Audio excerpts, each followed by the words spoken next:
ఒరే ఇక్కడ ఆవులు దూడలు పిల్లలు తిరుగుతూ ఉంటారు, ఇలాంటి వాళ్ళు తిరిగేటప్పుడు దాహం వేస్తే గభాన్ల తాగేస్తాయి, నీ వంటి ప్రమాదికారి ఇందులో పడుకుంటే నీళ్లు విషం అవుతాయి, నువ్వు ఇక్కడ ఉండద్దు, తిరిగి పూర్వం ఎక్కడ రమణక ద్వీపంలో ఉండేవాడో అక్కడికి వెళ్ళిపో, నీ భయం నాకు తెలుసు, రమణక ద్వీపానికి వెడితే గరుడు నిన్ను చంపేస్తాడు, నీకు ఆ భయం లేకుండా ఇవ్వాల నుంచి నీ జాతి మొత్తానికి మీ పడగల మీద కృష్ణ పాదాలు ఉంటాయి, మీరు పడగ విప్పగానే కృష్ణ పాదాలు కనపడతాయి, కృష్ణపాదం కనపడితే గ్రద్ద మిమ్మల్ని తన్నదు, గరుడు మిమ్మల్ని ఏం చెయ్యడు, వెళ్ళిపో రమణక ద్వీపానికి అన్నాడు. అనగానే నమస్కారం చేసి తేనె మధుర పదార్థాలు మంచి మంచి హారాలు పట్టుబట్టలు ఇవన్నీ తెచ్చి కృష్ణ భగవానుడికి బహూకరించి కాళీయుడు తన స్నేహితులతో బంధువులతో భార్యలతో బిడ్డలతో ఆ సరస్సు విడిచిపెట్టి మళ్ళీ రమణక ద్వీపానికి వెళ్ళిపోయాడు. ఇది కాళీయమర్దనం. అయితే దీని గురించి ఒక మాట అన్నారు,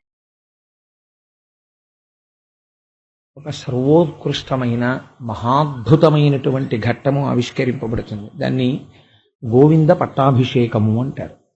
సురభి కామధేనువు కృష్ణ భగవాను అభిషిక్తుణ్ణి చేస్తుంది రేపటి రోజున. గోవింద అన్న నామం ఈశ్వరుడు గెలుచుకున్నాడు. అది చాలా గొప్ప లీల. మిగిలినటువంటి లీలలు మీరు ఆంతరమనందు తత్వంతో అనుసంధానం చెయ్యాలి. గోవింద పట్టాభిషేకం విన్నంత మాత్రం చేత ఈశ్వరుడి యొక్క అనుగ్రహం కలుగుతుంది. అది చాలా గొప్ప లీల.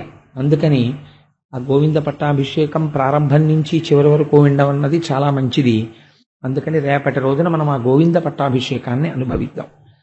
ఒక్కొక్క ఘట్టానికి ఆ ప్రాశస్త్యం అలా ఉంటుంది. ఈశ్వరుడు అంతటా ఉన్నాడు, మరి గుళ్ళోకి ఎందుకు పెడుతున్నాం అంటే గుళ్ళో ఆ తేజస్సు పొటబరించి ఉన్నది. అలా అన్ని గొప్ప ఘట్టాలే. గోవింద పట్టాభిషేకం దేవాలయం లాంటిది. ఒకానొక నాడు కృష్ణ భగవానుడు బలరాముడితో కలిసి ఆ ఆవుల్ని దూడల్ని అన్నింటినీ తీసుకుని బృందావనంలోకి బయలుదేరాడు. బయలుదేరి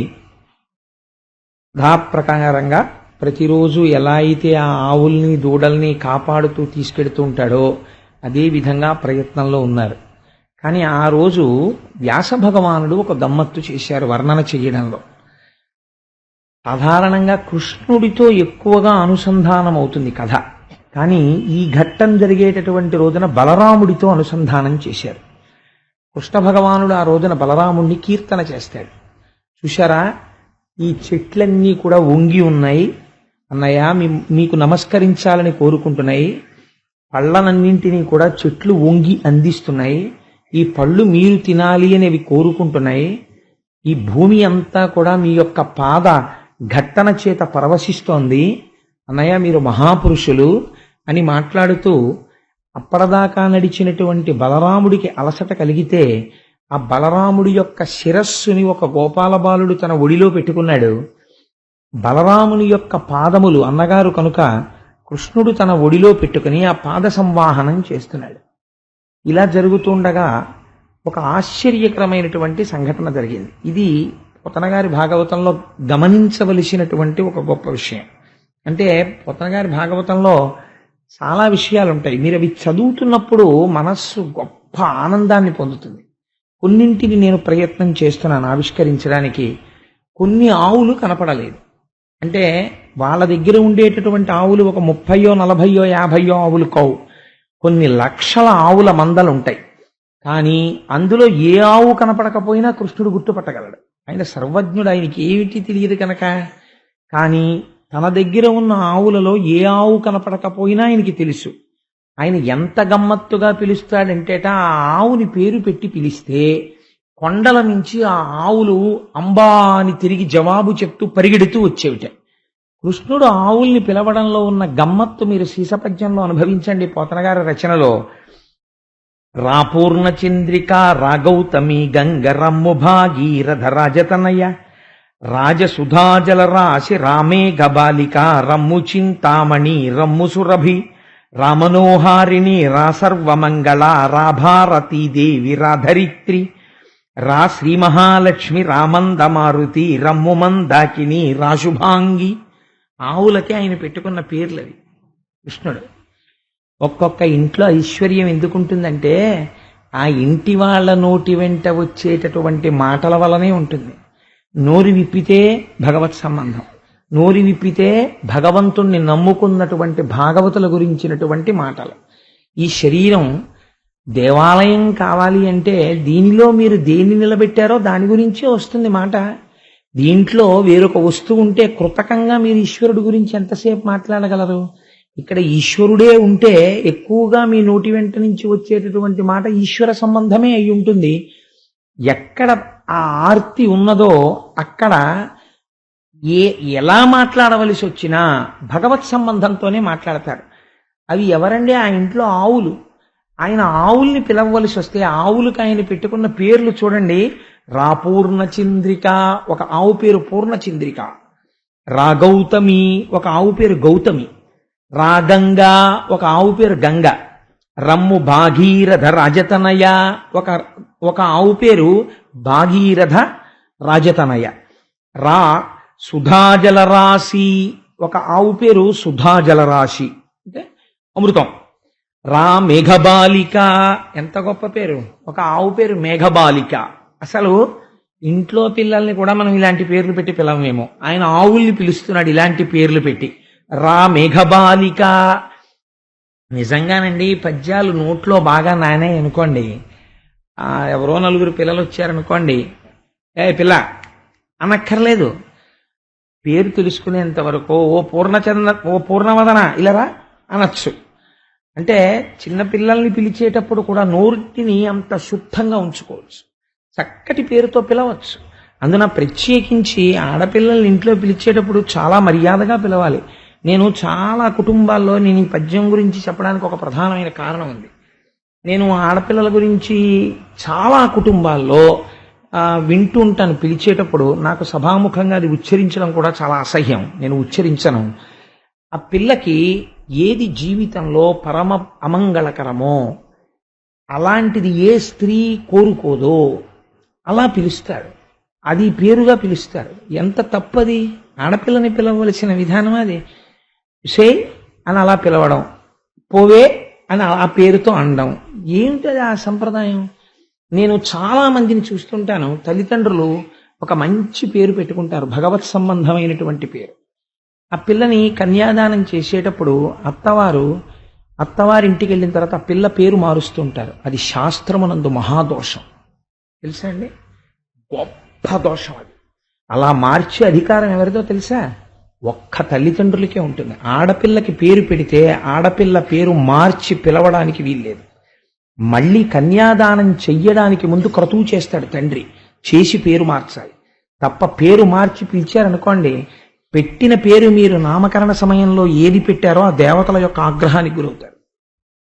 అలా పిలవకూడదు. ఇవాళ రేపు పేరు పట్ల మర్యాదే లేదు.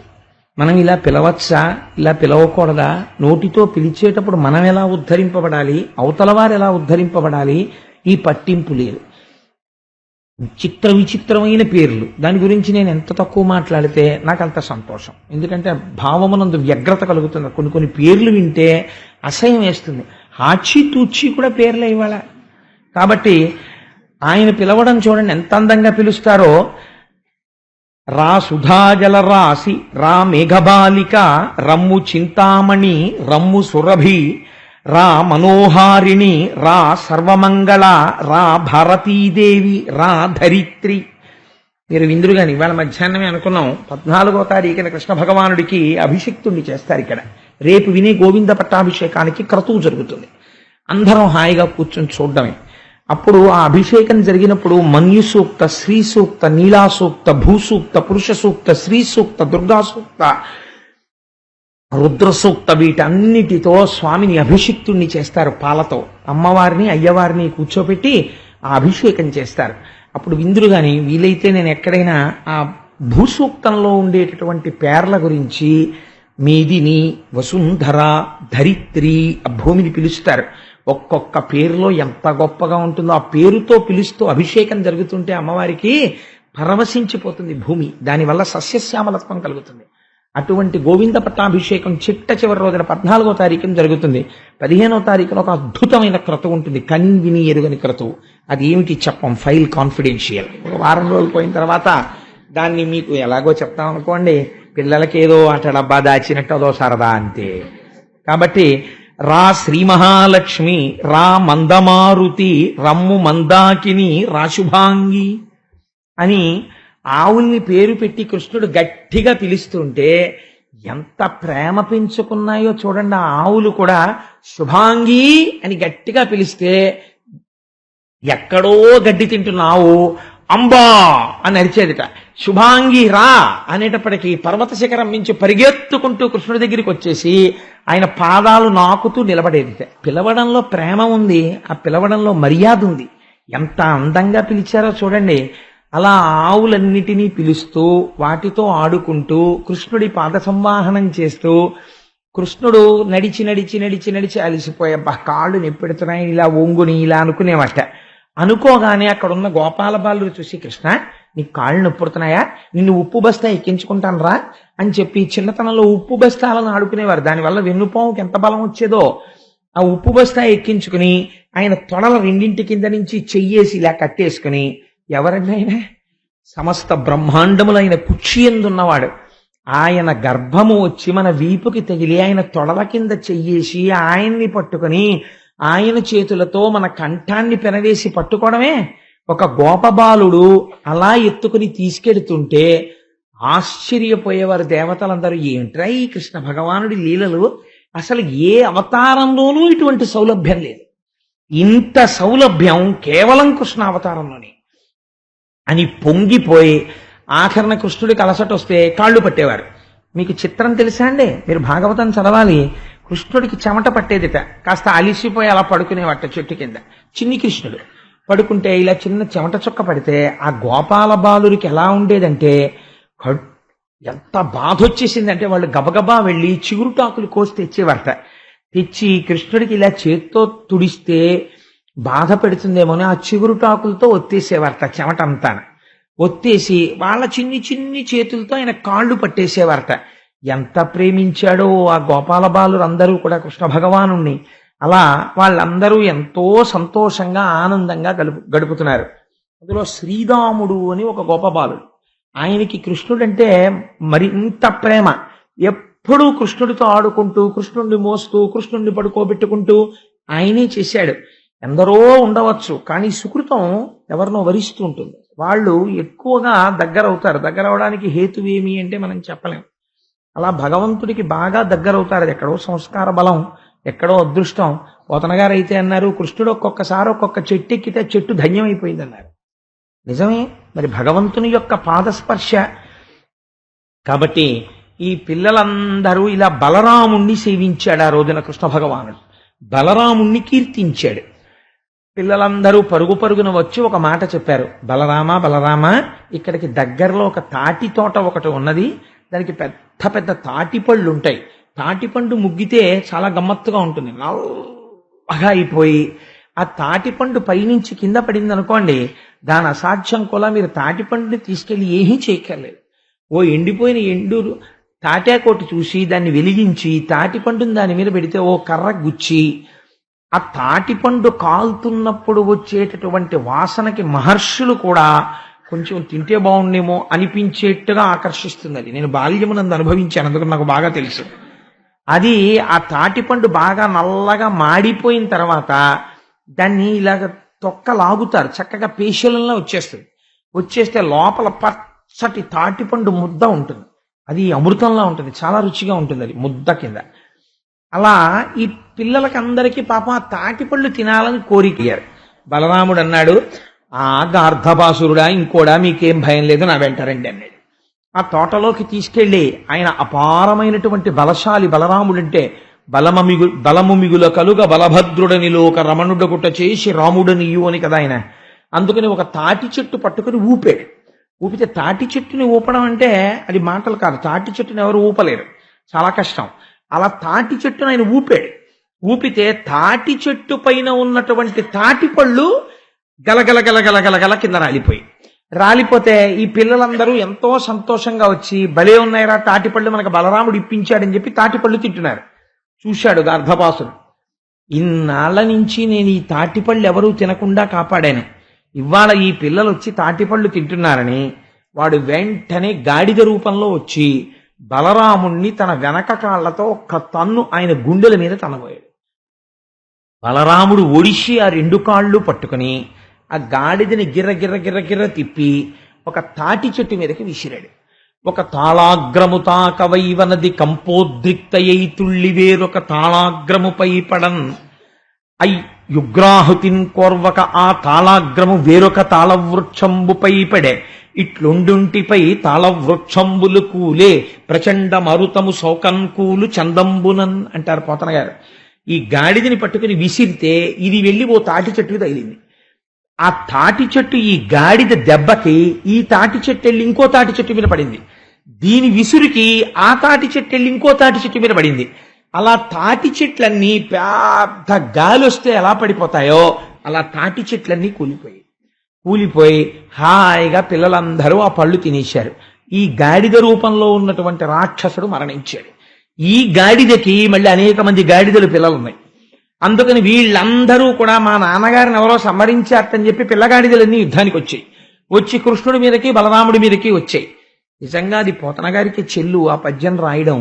ఆయన అంటారు, తంతువులందు చేలము విధంబునయే పరమేశుమూర్తి ఎందింతయు పుట్టునట్టి జగదీశుడు అనంతుడి దైత్యమాతృనిట్లంతము చేయుటెంత పని. మనం తంతువులందు చేలము విధంబున అని ఇప్పుడు నేను ఒక ఉత్తరీయం వేసుకున్నాను. ఇప్పుడు దీన్ని ఏమంటామంటే ఉత్తరీయము.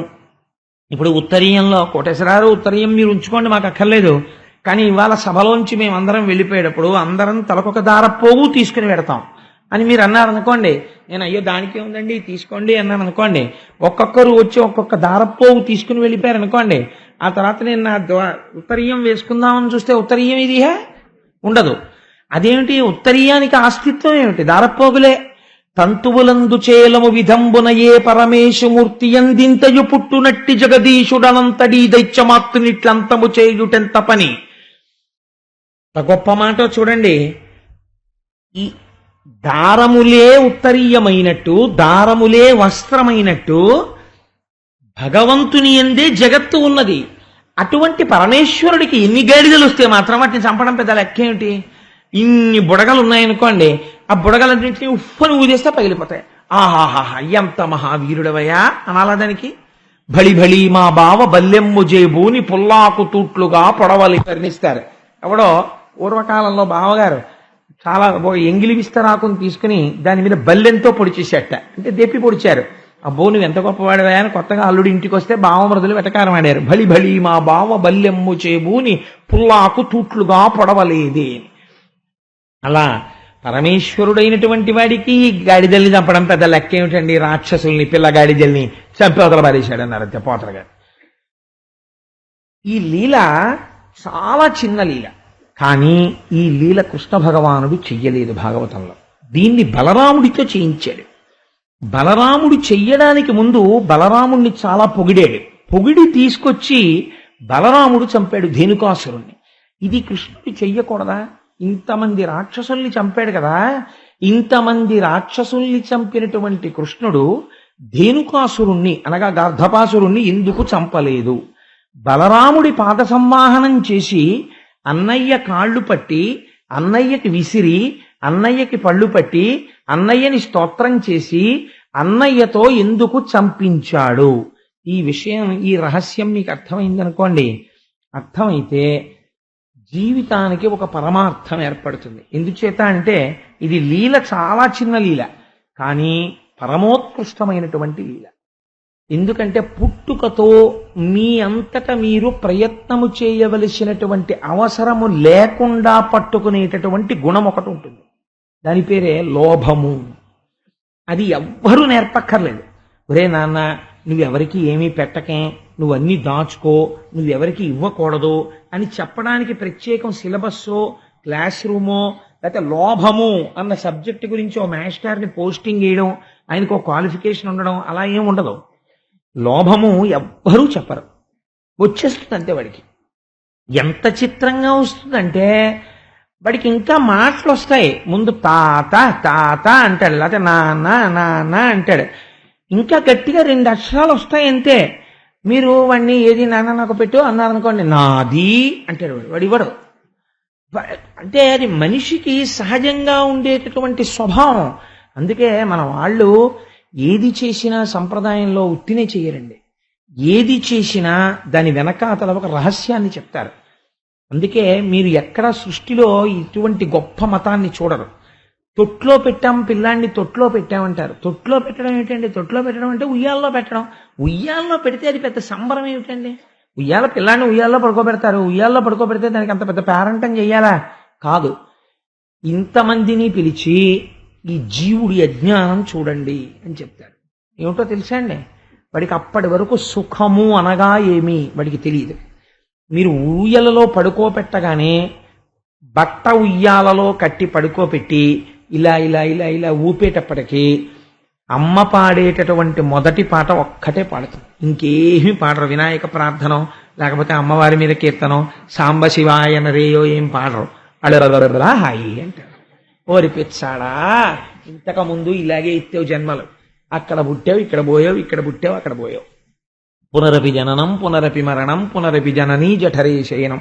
మళ్ళీ మొదలెట్టావు శరీర సుఖం. మళ్ళీ ఉయ్యాలా ఎక్కి ఇలా ఊపుతుంటే అట్నుంచి ఇటు వచ్చేటప్పటికి నీకు సంతోషంగా ఉందా? ఎంత అజ్ఞానం రా ఇది అని అడరరా హాయి. ఇందులో హాయి లేదురా ఈ సుఖంలో అని అమ్మ మొట్టమొదటి గురువై జ్ఞానబోధ చేస్తుంది తొట్లో పెట్టిన రోజున. అందుకని ఏ పని చేసినా దాని వెనకాతల ఒక రహస్యం ఉంటుంది. మనకి ప్రయత్నపూర్వకంగా చిన్నతనంలో, ఇప్పుడంటే లేదనుకోండి, అసలు ఆ అవసరము లేదు, ఎవరు చెప్పరు కూడా. పిల్లాడికి గడుసుతనం మప్పాలమ్మా అంటారు. ఇప్పుడు అంతా సిలబస్ మారిపోయింది.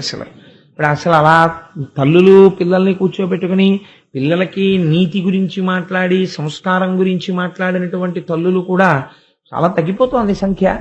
నేను ఆ మాట చెప్పడానికి నాకేం భయం లేదు. మా చిన్నతనంలో పిల్లల్ని కూర్చోబెట్టుకుని మాట్లాడవలసి వస్తే చాలా అందమైనటువంటి శ్లోకాలు చెప్తుండేవారు. నాకు జ్ఞాపకం ఉన్నంత వరకు పరోపకారాయ ఫలంతి వృక్షాహ అని మా అమ్మమ్మ గారు కూర్చోపెట్టి, చూసావా ఈ చెట్టుకి నీళ్లు పోస్తే అది మామిడికాయలు కాయకపోతే ఏమవుతుంది? ఏం చేస్తావు నువ్వు దాన్ని? కానీ ఎవరి కోసం కాస్తోంది మామిడి చెట్టు? తను కాసిన కాయలలో ఒక్క పండు, ఇన్ని పళ్ళు పండాను కదా, ఒక్క పండు నేను తింటానని మామిడి పండు ఎప్పుడైనా మామిడి చెట్టు తిన్నదా? ఒక్క పండు తినదు. నది ప్రవహిస్తుంటుంది. ఇంత ఎండలో రాత్రనక పగలనక తిరుగుతున్నాను, దాహం వేస్తోందని నది తన నీళ్లు తాను ఒక చుక్క తాగినదా? తాగలేదు. ఆవు ఎక్కడికో వెళ్ళి గడ్డి తిని పాలు తయారు చేసింది. తన పాలు తాను ఆవు దగ్గరికి తీసుకెళ్లి మీరు గిన్నెలో పెట్టండి, ఇలా వాసన చూసి వదిలేస్తుంది, తాగదు. ఆవు తన పాలు తను ఒక చుక్క తాగదు. తనది కానివన్నీ తెచ్చి దాచుకునే దుర్మార్గుడెవరు ప్రపంచంలో? మనుష్యులొక్కడే. పశువులు, పక్షులు, చెట్లు అన్నీ ఇతరుల కోసమే జీవిస్తాయి. తమకి అని ఇంత మాత్రం దాచుకోవడము చేత కాదు. పక్షులకి బ్యాంక్ ఉందండి ఎక్కడైనా? కుక్కలకి బ్యాంక్ ఉందా? లేదు. వాటికి అకౌంట్లు, ఏటీఎం కార్డులు, ఇలాంటి గొడవలు వాటికి ఏమి ఉండదు.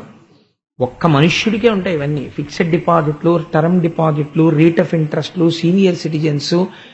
అక్కడ కూడా మళ్ళీ ఎంత మోహబుద్ధో, సీనియర్ సిటిజన్ అయితే కొంచెం ఇంట్రెస్ట్ ఎక్కువ, వాడికి ఏమైనా తత్వజ్ఞానం కలిగి వదిలిపోతుంటే మళ్ళీ పెంచుతుంది అది. కాబట్టి ఏమో ఆర్థికంగా పనికి రావడం కూడా పనికి రావచ్చు, నేను ఆ ప్రయోజనాన్ని కాదని అనుకోండి, అది వేరే విషయం. కానీ భాగవతం చెప్తూ నేను రేట్ ఆఫ్ ఇంట్రెస్ట్ సీనియర్ సిటిజన్కి మంచిది అని చెప్తే అర్థం ఉండదని అలా చెప్తున్నాను అంతే. కాబట్టి ఇవి మీకు ఇవన్నీ ఎవరికి ఉంటాయండి? ఒక్క మనుష్యుడికే ఉంటాయి. మీరు ఒక కుక్కకి ఇంత అన్నం పెట్టారనుకోండి, అది తినేసి పడుకుంటుంది. ఎంత విశ్వాసంతో ఉంటుందో తెలుసా అండి అది? ఇలా కుక్క పడుకుంటే ఇలా ముఖం పెట్టుకు పడుకుంటుంది. పడుకుంటే ఓ కాకొచ్చి అలా బాల్కనీలో వాలింది అనుకోండి, ఇలా చూస్తుంది. కాకి 2 అడుగులు ఇలా గెంతింది అనుకోండి, కాస్త వంటింటి వైపు హౌ అంటుంది లేచి. వంటింట్లోకి వచ్చి యజమాని చెంచే ఎత్తుకుపోతుందేమో దానికి అనుమానం. అంత ఎలర్ట్గా ఉంటుంది అది డ్యూటీలో. రాత్రి కుక్కను వదిలేస్తే నువ్వు పడుకున్నావు నేను పడుకోను ఏంటి, ఆడు పడుకున్నాడు ఎవరికి తెలిసలే మనం పడుకుందాను. కుక్క పడుకోదు, అలా తిరుగుతూనే ఉంటుంది. ప్రపంచంలో ప్రతి జీవి పరోపకారం చేస్తూ వెళ్ళిపోతుంటాయి. ఆశ్చర్యం ఏంటంటే చెట్టు ఎంత ఎండలోనో నిలబడుతుంది, తాను కిందకొచ్చిన వాడికి నీడనిచ్చేస్తుంది తప్ప, నేను ఎండలో నించున్నాను, ఈ దుర్మార్గుడేమో వచ్చి హాయిగా నా నీళ్ళలో నించున్నాడు, కొమ్మలోంచి నెత్తి మీద ఒక్కటి కొడదామని ఎప్పుడూ కొట్టదు, అలా నిలబడుతుందంటే నీడలో. కానీ మనిషికి మాత్రం పుట్టుకతో వచ్చే గుణం ఏమిటో తెలుసా అండి? లోభగుణము. ఈ లోభము మీరు ప్రయత్నపూర్వకంగా నిరసించకపోతే దానికి అంతన్నది ఉండదు. మీరు ఎంత దాచేయండి. అందుకే రామకృష్ణ పరమహంస 7 జాడీల కథ చెప్తుండేవారు. దాన్ని నేను మళ్ళీ చెప్పక్కర్లేదు, మీ అందరికీ తెలుసున్న కథేది. అందుకని ఎంత తీసుకొచ్చి దాచేయండి ఉండదు. తృప్తి అన్నది ఇక్కడ తెచ్చుకోవలసినటువంటి మాట. రామకృష్ణ పరమహంస చెప్పిన మాట నాకు ఇంకొకటి జ్ఞాపకం వస్తుందండి, చెప్పకుండా ఉండలేను నేను. ఒకానొకప్పుడు ఒక పక్షి, ఓ చేప దొరికింది. దానికి దొరికితే సముద్రపు టొడ్డున లంగరు వేసి ఉన్నటువంటి పడవలోకి దూరి, ఓడలోకి దూరి ఆ పెద్ద చేపని పొడుచుకు తింటోంది. ఈలోగా ఆ ఓడకి లంగరు ఎత్తేశారు. ఎత్తేస్తే ఆ ఓడ ప్రయాణం చేయడం మొదలుపెట్టి వెళ్ళిపోతుంది సముద్రంలోకి. ఇది ఈ చేపని పూర్తిగా తినడం అయిపోయి కాసేపు హాయిగా చాలా బాగుందని కూర్చుని పైకి వచ్చింది. వచ్చి చూసేటప్పటికి ఆ ఓడకుండేటటువంటి స్తంభం ఎక్కి కూర్చుంది.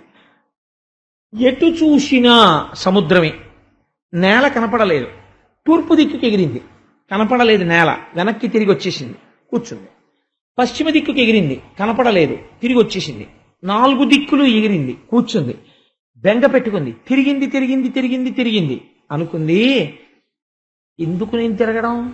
ఈ ఓడ అక్కడ బయలుదేరినా మళ్ళీ ఈ ఓడ నీళ్లలో బయలుదేరి ఎక్కడికి వెడుతుంది? భూభాగానికే వెడుతుంది. దీని మీద కూర్చుంటే నేను చేరేది భూభాగమేగా, నేను ఎగరడం ఎందుకు అనుకుంది. అనుకున్న ఉత్తర క్షణం దానికి విశ్రాంతి వచ్చేసింది. హాయిగా కూర్చుంది ఆ ఓడ మీద, సముద్రాన్ని చూస్తూ.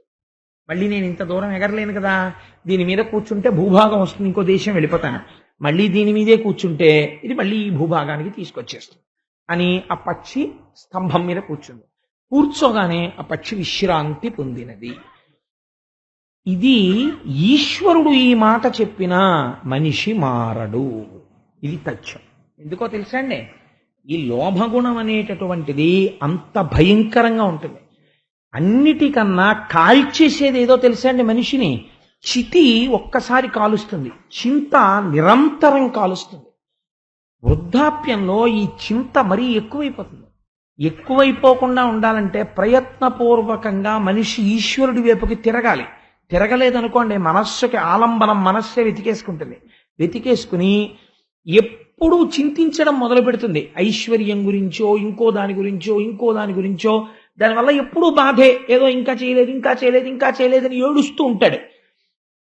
కాబట్టి ఇది ఎలా పోతుంది? ఈ లోభగుణం. ఈ లోభగుణం చేత ఏమొస్తుంది? నరకం వస్తుంది అంతే. లోభగుణం చేత ఏమొస్తుంది? తాను, మీరు ఈ విషయం బాగా జ్ఞాపకం పెట్టుకోండి. ఇంత కష్టపడి భగవంతుడు ఇందుకు ఈ లీల చేశాడు భాగవతంలో. అంటే మీరు ఒక 1000 రూపాయలు సంపాదించాలి అనుకోండి, మీ భార్యా బిడ్డలని పోషించడం మీ కర్తవ్యము, చేసి తీరాలి. దానికి ధనార్జన చెయ్యవద్దు అని శాస్త్రం ఎప్పుడూ చెప్పలేదు. ధనార్జన చెయ్యాలి, కొంత నిలవ చెయ్యాలి గృహస్థు. దానికి ఎప్పుడూ తప్పు పట్టలేదు శాస్త్రం, నిలవ చెయ్యాలి. కానీ ఇలా పెట్టుకోవడమే తప్ప ఇలా పెట్టడం చేత కాలేదనుకోండి, ప్రమాదం ఎక్కడొస్తుందో తెలుసా అండి? నువ్వు తెచ్చి ఇలా పెట్టుకున్నవన్నీ ధర్మంగా నువ్వు తెచ్చి పెట్టినవి కావు. ఖచ్చితంగా అందులో అధర్మం పాళ్ళు కలిశాయి. కాబట్టి ఇప్పుడు ఏమవుతోంది? నీ ఖాతాలో 2 జరిగిపోతున్నాయి ఏకకాలమునందు. ఒకటి, నీ పూర్వజన్మలలో చేసుకున్నటువంటి పుణ్యము ఖర్చు అవుతోంది, అందుకని ఇప్పుడు నీకు డబ్బు వస్తోంది. నీవు ఈ జన్మలో పాపము చేస్తున్నావు, అది నీ ఖాతాలో పడుతోంది. ఇప్పుడు నీ పూర్వజన్మలలో చేసినటువంటి పుణ్యమంతా ధన రూపంలో వచ్చి ఇంట్లో చేరుతోంది. ఒకనాడు ఊపిరి ఆగుతుంది, తప్పదు. ఆగిపోయిన తర్వాత ఏమవుతుంది? 11వ రోజు అవకముందే ఈ పిల్లలందరూ ఇవన్నీ పనిచేసుకుని, వాటాలు వేసుకుని, దెబ్బలాడుకుని బయటికి వెళ్ళి పెద్దవాళ్ళని తీసుకొచ్చి, ఇదేంటి నా దగ్గర ఉంచుకోవాలా, అమ్మ నీ దగ్గర ఉంచుకోవాలా అని 6 నెలలు వాటాలు వేసుకుని, మా నాన్న ఇంకా ఇది ఖర్చు పెట్టకుండా ఉంటే బాగుండేదని మాట్లాడుతుంటే వీడికి విసుగొచ్చి 11 రోజులు అయిపోయిన తర్వాత ఇంక నేను వచ్చేస్తానని వెళ్ళిపోతాడు దూతలతోటి. గరుడ పురాణ వాక్యం. కాబట్టి ఏమవుతుంది అంటే, మనిషికి సంపాదించిందంతా ఏమైంది? వీళ్ళు పంచేసుకున్నారు. పాపం ఎవరు పంచుకున్నారు? ఎవ్వరూ పంచుకోడు, ఇవ్వరు పంచి. దీన్నేం చేశారు? ధర్మం అంతే. ఆయన సంపాదించాడు, వాళ్ళు పంచుకున్నారు పిల్లలు. కాబట్టి ధర్మశాస్త్రం తప్పు పట్టదు. పాపం వాళ్ళ ఖాతాలో వేయరు. పాపం ఎవరి ఖాతాలో పడింది? ఈయన ఖాతాలో పడింది. ఇప్పుడు ఈయన ఏమి అనుభవించాలి? ఈ పాపానికి ఫలితం అనుభవించాలి. ఇలా పెట్టింది ఏమైనా ఉంటే మళ్ళీ నీ ఖాతాలో పడుతుంది పుణ్యం. ఏది పెట్టింది? ఎక్కడుంది? పెట్టింది లేదు. మీరు ఒక ఫిక్స్డ్ డిపాజిట్ వేసి వదిలేశారనుకోండి, దాని మీద అలా ఇంట్రెస్ట్ పడిపోయి మీరు దాన్ని వెళ్ళి తీసుకోలేదు అనుకోండి, అది దాని మీద పడిపోయి మళ్ళీ రెన్యూవల్ అయిపోయి మళ్ళీ అది అలా డిపాజిట్ కింద వెళ్ళిపోతూ ఉంటుంది. అందుకే శాశ్వతమైనటువంటి పుణ్యకార్యాలు చేస్తారు పెద్దలు. ఇప్పుడు ఒక 1200 రూపాయలు పెట్టి స్తంభం ఇచ్చారు కొంతమంది. నేను 10 మాటలు అన్నానని మీరు అనుకోకండి. ఈ 1200 రూపాయల స్తంభం 1,000,000 జన్మలు కాపాడితే ఆశ్చర్యం లేదు. ఒక్కొక్కసారి ఒక్కొక్క దేవాలయంలో అలా ఒక మహానుభావుడు ఈ దేవాలయాలను నిర్మించారు కొంతమంది కలిసి. ఈ పుణ్యం ఏమవుతుందో తెలుసా అండి? ఎన్ని వందల వేల సంవత్సరాలు భక్తులు వచ్చి ఇక్కడ దర్శనం చేసుకుని ఎడుతుంటారు. ఈ ఆలయ నిర్మాణ పుణ్యము 6వ వంతు అలా పడుతూనే ఉంటుంది. ఇక్కడ భాగవతం జరిగింది, ఇందులో 6వ వంతు వాళ్ళ ఖాతాలో వేసేస్తుంటారు. ఫిక్స్డ్ డిపాజిట్ లాంటివి. కాబట్టి ఏం చెయ్యాలి? ప్రయత్నపూర్వకంగా నువ్వు ఇలా పెట్టాలి. ఇలా నువ్వు పెట్టడం చేత కాకపోతే నీ ఖాతాలో పడదు. త్యాగము చేత మోక్షమును పొందుతావు, స్వార్థము చేత నరకాన్ని పొందుతావు. కాబట్టి ఇది ఎలా తెలుస్తుంది? భగవంతుడు చెప్తే వాడు వినడు. త్యాగేనైకే అమృతత్వ మానసు అన్నాడు అనుకోండి ఈశ్వరుడు, మనం నమ్మం. ఎందుకండి అంటాం. ఇది ఒక మహాపురుషుడు యొక్క నడువడిని మీరు చూశారనుకోండి, అయ్యయ్యో నిజంగా ఆయన నడువడి ఏమి త్యాగం రా మహానుభావుడు. ఎవరి వరకో ఎందుకండి, ఈ సభలో ఉన్నారో లేరో నాకు తెలియదు, కానీ వారు కానీ వారి భార్య కానీ ఈ ఊళ్ళోనే ఉన్నారు. ఆర్య రావు గారని శ్రీరామ్నగర్లో ఉంటారు. ఆయన మన ఈ నేచురల్ గ్యాస్ ని ఎర్త్లోంచి బయటికి డ్రిల్ చేయడంలో సమ్ టైమ్ బిఫోర్ 3 decades 30 సంవత్సరాల క్రితం గవర్నమెంట్ ఆఫ్ ఇండియా నువ్వు ఈ పోస్ట్ లో ఉండు అని చెప్పి బతిమాలబడినటువంటి వ్యక్తి. కొన్ని వేల రూపాయల ర్యాన్సమ్ పే చేసింది ఆయనకి. అంత జీతం డ్రా చేశారు ఆయన. కొన్నాళ్ళు ఆయన వర్క్ చేసి ప్రయత్నపూర్వకంగా మంచినీళ్లు పుట్టని గ్రామాలకు వెళ్లి సేవ చేసి, నాతో ఈ దేశంలో పుట్టిన కొంతమందికి నేను సేవ చెయ్యాలని ఉద్యోగంలో నేను 60 ఏళ్ల వరకు ఉంటే నేను అలా సేవ చేయలేనని ఒంట్లో ఓపిక ఉండగా 45వ ఏట రిజైన్ చేసి యలమంచిలి దగ్గర కుగ్రామాలకు వెళ్ళి సేవ చేసి జబ్బడిపోయి మళ్ళీ వెళ్ళారు. వెడితే గవర్నమెంట్ ఆఫ్ ఇండియా ఆనర్ చేసి ఆయన మళ్ళీ పోస్ట్ ఇచ్చింది. ఇప్పటికీ ఆయన సర్వీస్ చేస్తూనే ఉంటారు. మ్యాన్కైండ్కి, మానవాళికి ఎంత సేవ చేస్తున్నారో, వారు సభలో ఉన్నారో లేరో నాకు తెలియదు. ఎవరి వరకో ఎందుకంటే మీరు ఉదాహరణ తీసుకోవాలంటే ఎందరో మహాపురుషులు ఉన్నారు. ఈ ఊళ్ళో ఉన్నారు బాదం మాధవరావు. నేను ఒకసారి వాళ్ళ ఇంటికి వెడితే ఆయన ఒక మాట చెప్తే నేను తెల్లబోయాను. వారికి ఉన్నటువంటి ఇల్లు బ్రహ్మాండమైనటువంటి ఇల్లు. వారు అన్నారు, కోటేశ్వరారు నా తర్వాత, నా భార్య తర్వాత ఈ ఇల్లు పేదలకి సేవ చేసే ఒక ట్రస్ట్కి రాసేసానండి, ఇది నా పేరు మీద లేదు అన్నారు. నేను తెల్లబోయాను నిజంగా ఆ మాటకి. ఎవరి వరకో ఎక్కడో శిబి చక్రవర్తి వరకు ఎందుకండి? జీవితాల్ని పండించుకున్న మహాపురుషులు ఎందరో ఉన్నారు, ఈ సభలో ఉన్నారు. ఒకవేళ నేను వాళ్ళని పేరు పెట్టి చెప్తే 10 మాటలు వారిని పొగుడుతుంటారు, కోటేశ్వరారు అనుకుంటారని నేను చెప్పట్లేదండి. కాబట్టి ఎందరో ఉన్నారు. ఇది వారిని చూస్తే నీకు తెలుస్తుంది, ఇలా బ్రతకాలన్నమాట కనీసం అని. నేను ఒక మాట ఇవాళ నాకు గోపాలకృష్ణ గారు చెప్పారు, నేను పొంగిపోయాను ఆ మాట విని. కోటేశ్వరారు శివరాత్రి మర్నాడు ఆలయంలో తెల్లవారుజాము 4 గంటల వరకు స్కావెంజర్స్, ఇక్కడ ఉండేటటువంటి స్వీపర్స్ వర్క్ చేసి ఇంటికి వెళ్ళారండి, రాలేకపోయారు 6 గంటలకి. మర్నాడు ఆలయం అంతా అపరిశుభ్రంగా ఉంటే తల్లులు, పెద్ద పెద్ద ఇంటి తల్లులు వచ్చి, ఇంకా ఇక్కడ పనిచేసే పని వాళ్ళు రాలేదు అని నేను బాధపడుతుంటే వాళ్ళందరూ తలో చీపురు కట్టా తీసుకుని గుడి తుడిచేశారండి అన్నారు. ఆ పుణ్యం ఉత్తినే పోతుంది అనుకుంటారా? అప్పర్ చేసేవారు ఆ పని. మనిషి కాయికంగా మానసికంగా తనకున్న దాంతో దేనియందు లోభబుద్ధి పనికిరాదు. నీకొక విషయం తెలుసు, ఉదారంగా 10 మందికి చెప్పాలి. నీకు 4 రూపాయలు ఉన్నాయి, ఉదారంగా ఒక పావలా దానం చెయ్యాలి, లేకపోతే మళ్ళీ నీ ఖాతాలో ఏముంటుంది వచ్చే జన్మకి? ఈ లోభగుణాన్ని విరుచుకోవడం నీ అంత నీకు రాదు. మహాపురుషుల జీవితాలని ప్రయత్నపూర్వకంగా చూడాలి. మనం చూశామనుకోండి వాళ్ళకి అబ్బుతుంది. నేను ఒక మాట చెప్తాను. మహాత్మా గాంధీ 1942లో రౌండ్ టేబుల్ కాన్ఫరెన్స్కి లండన్ వెళ్ళినప్పుడు అప్పటి లండన్ వైస్రాయ్ కూతురు ఆయన్ని చూడ్డానికి వచ్చింది. వచ్చి అంది, తాతగారు మీకు పైన వస్త్రం లేదు, అక్కడ మంచి చలి, ఆయన పైన వస్త్రం ఉండేది కాదు, పంచె కట్టుకునేవాడు మహానుభావుడు. కట్టుకుంటే తాతగారు మీకు నేను ఒక మంచి స్వెట్టర్ ఇస్తాను వేసుకోండి అంది. అంటే గాంధీజీ నవ్వి అన్నారు, భారతదేశంలో క్రింద మాత్రమే పంచ కట్టుకుని పైన ఉత్తరీయం వేసుకోలేకుండా ఉండిపోయిన కొన్ని కోట్ల మంది పేదలకి ప్రాతినిధ్యం వహిస్తున్నవాడు గాంధీ. అంతమంది పైన ఉత్తరీయం వేసుకోగలిగిన రోజున గాంధీ కూడా వేసుకుంటాడు. అందరికి ఇస్తే నాకు ఇయ్యమ్మా అన్నారు. తెల్లబోయింది ఆ పిల్ల. ఏమి మహానుభావుడు చూడండి. ఇవాళ మన పాఠ్య పుస్తకాల్లో ఈ విషయాలు లేవు. మన పిల్లలకి ఈ విషయాలు చెప్పేవాళ్ళు లేరు. మా తాతలు నీతులు తాగిరి, మా మూతులు వాసన చూడుడు.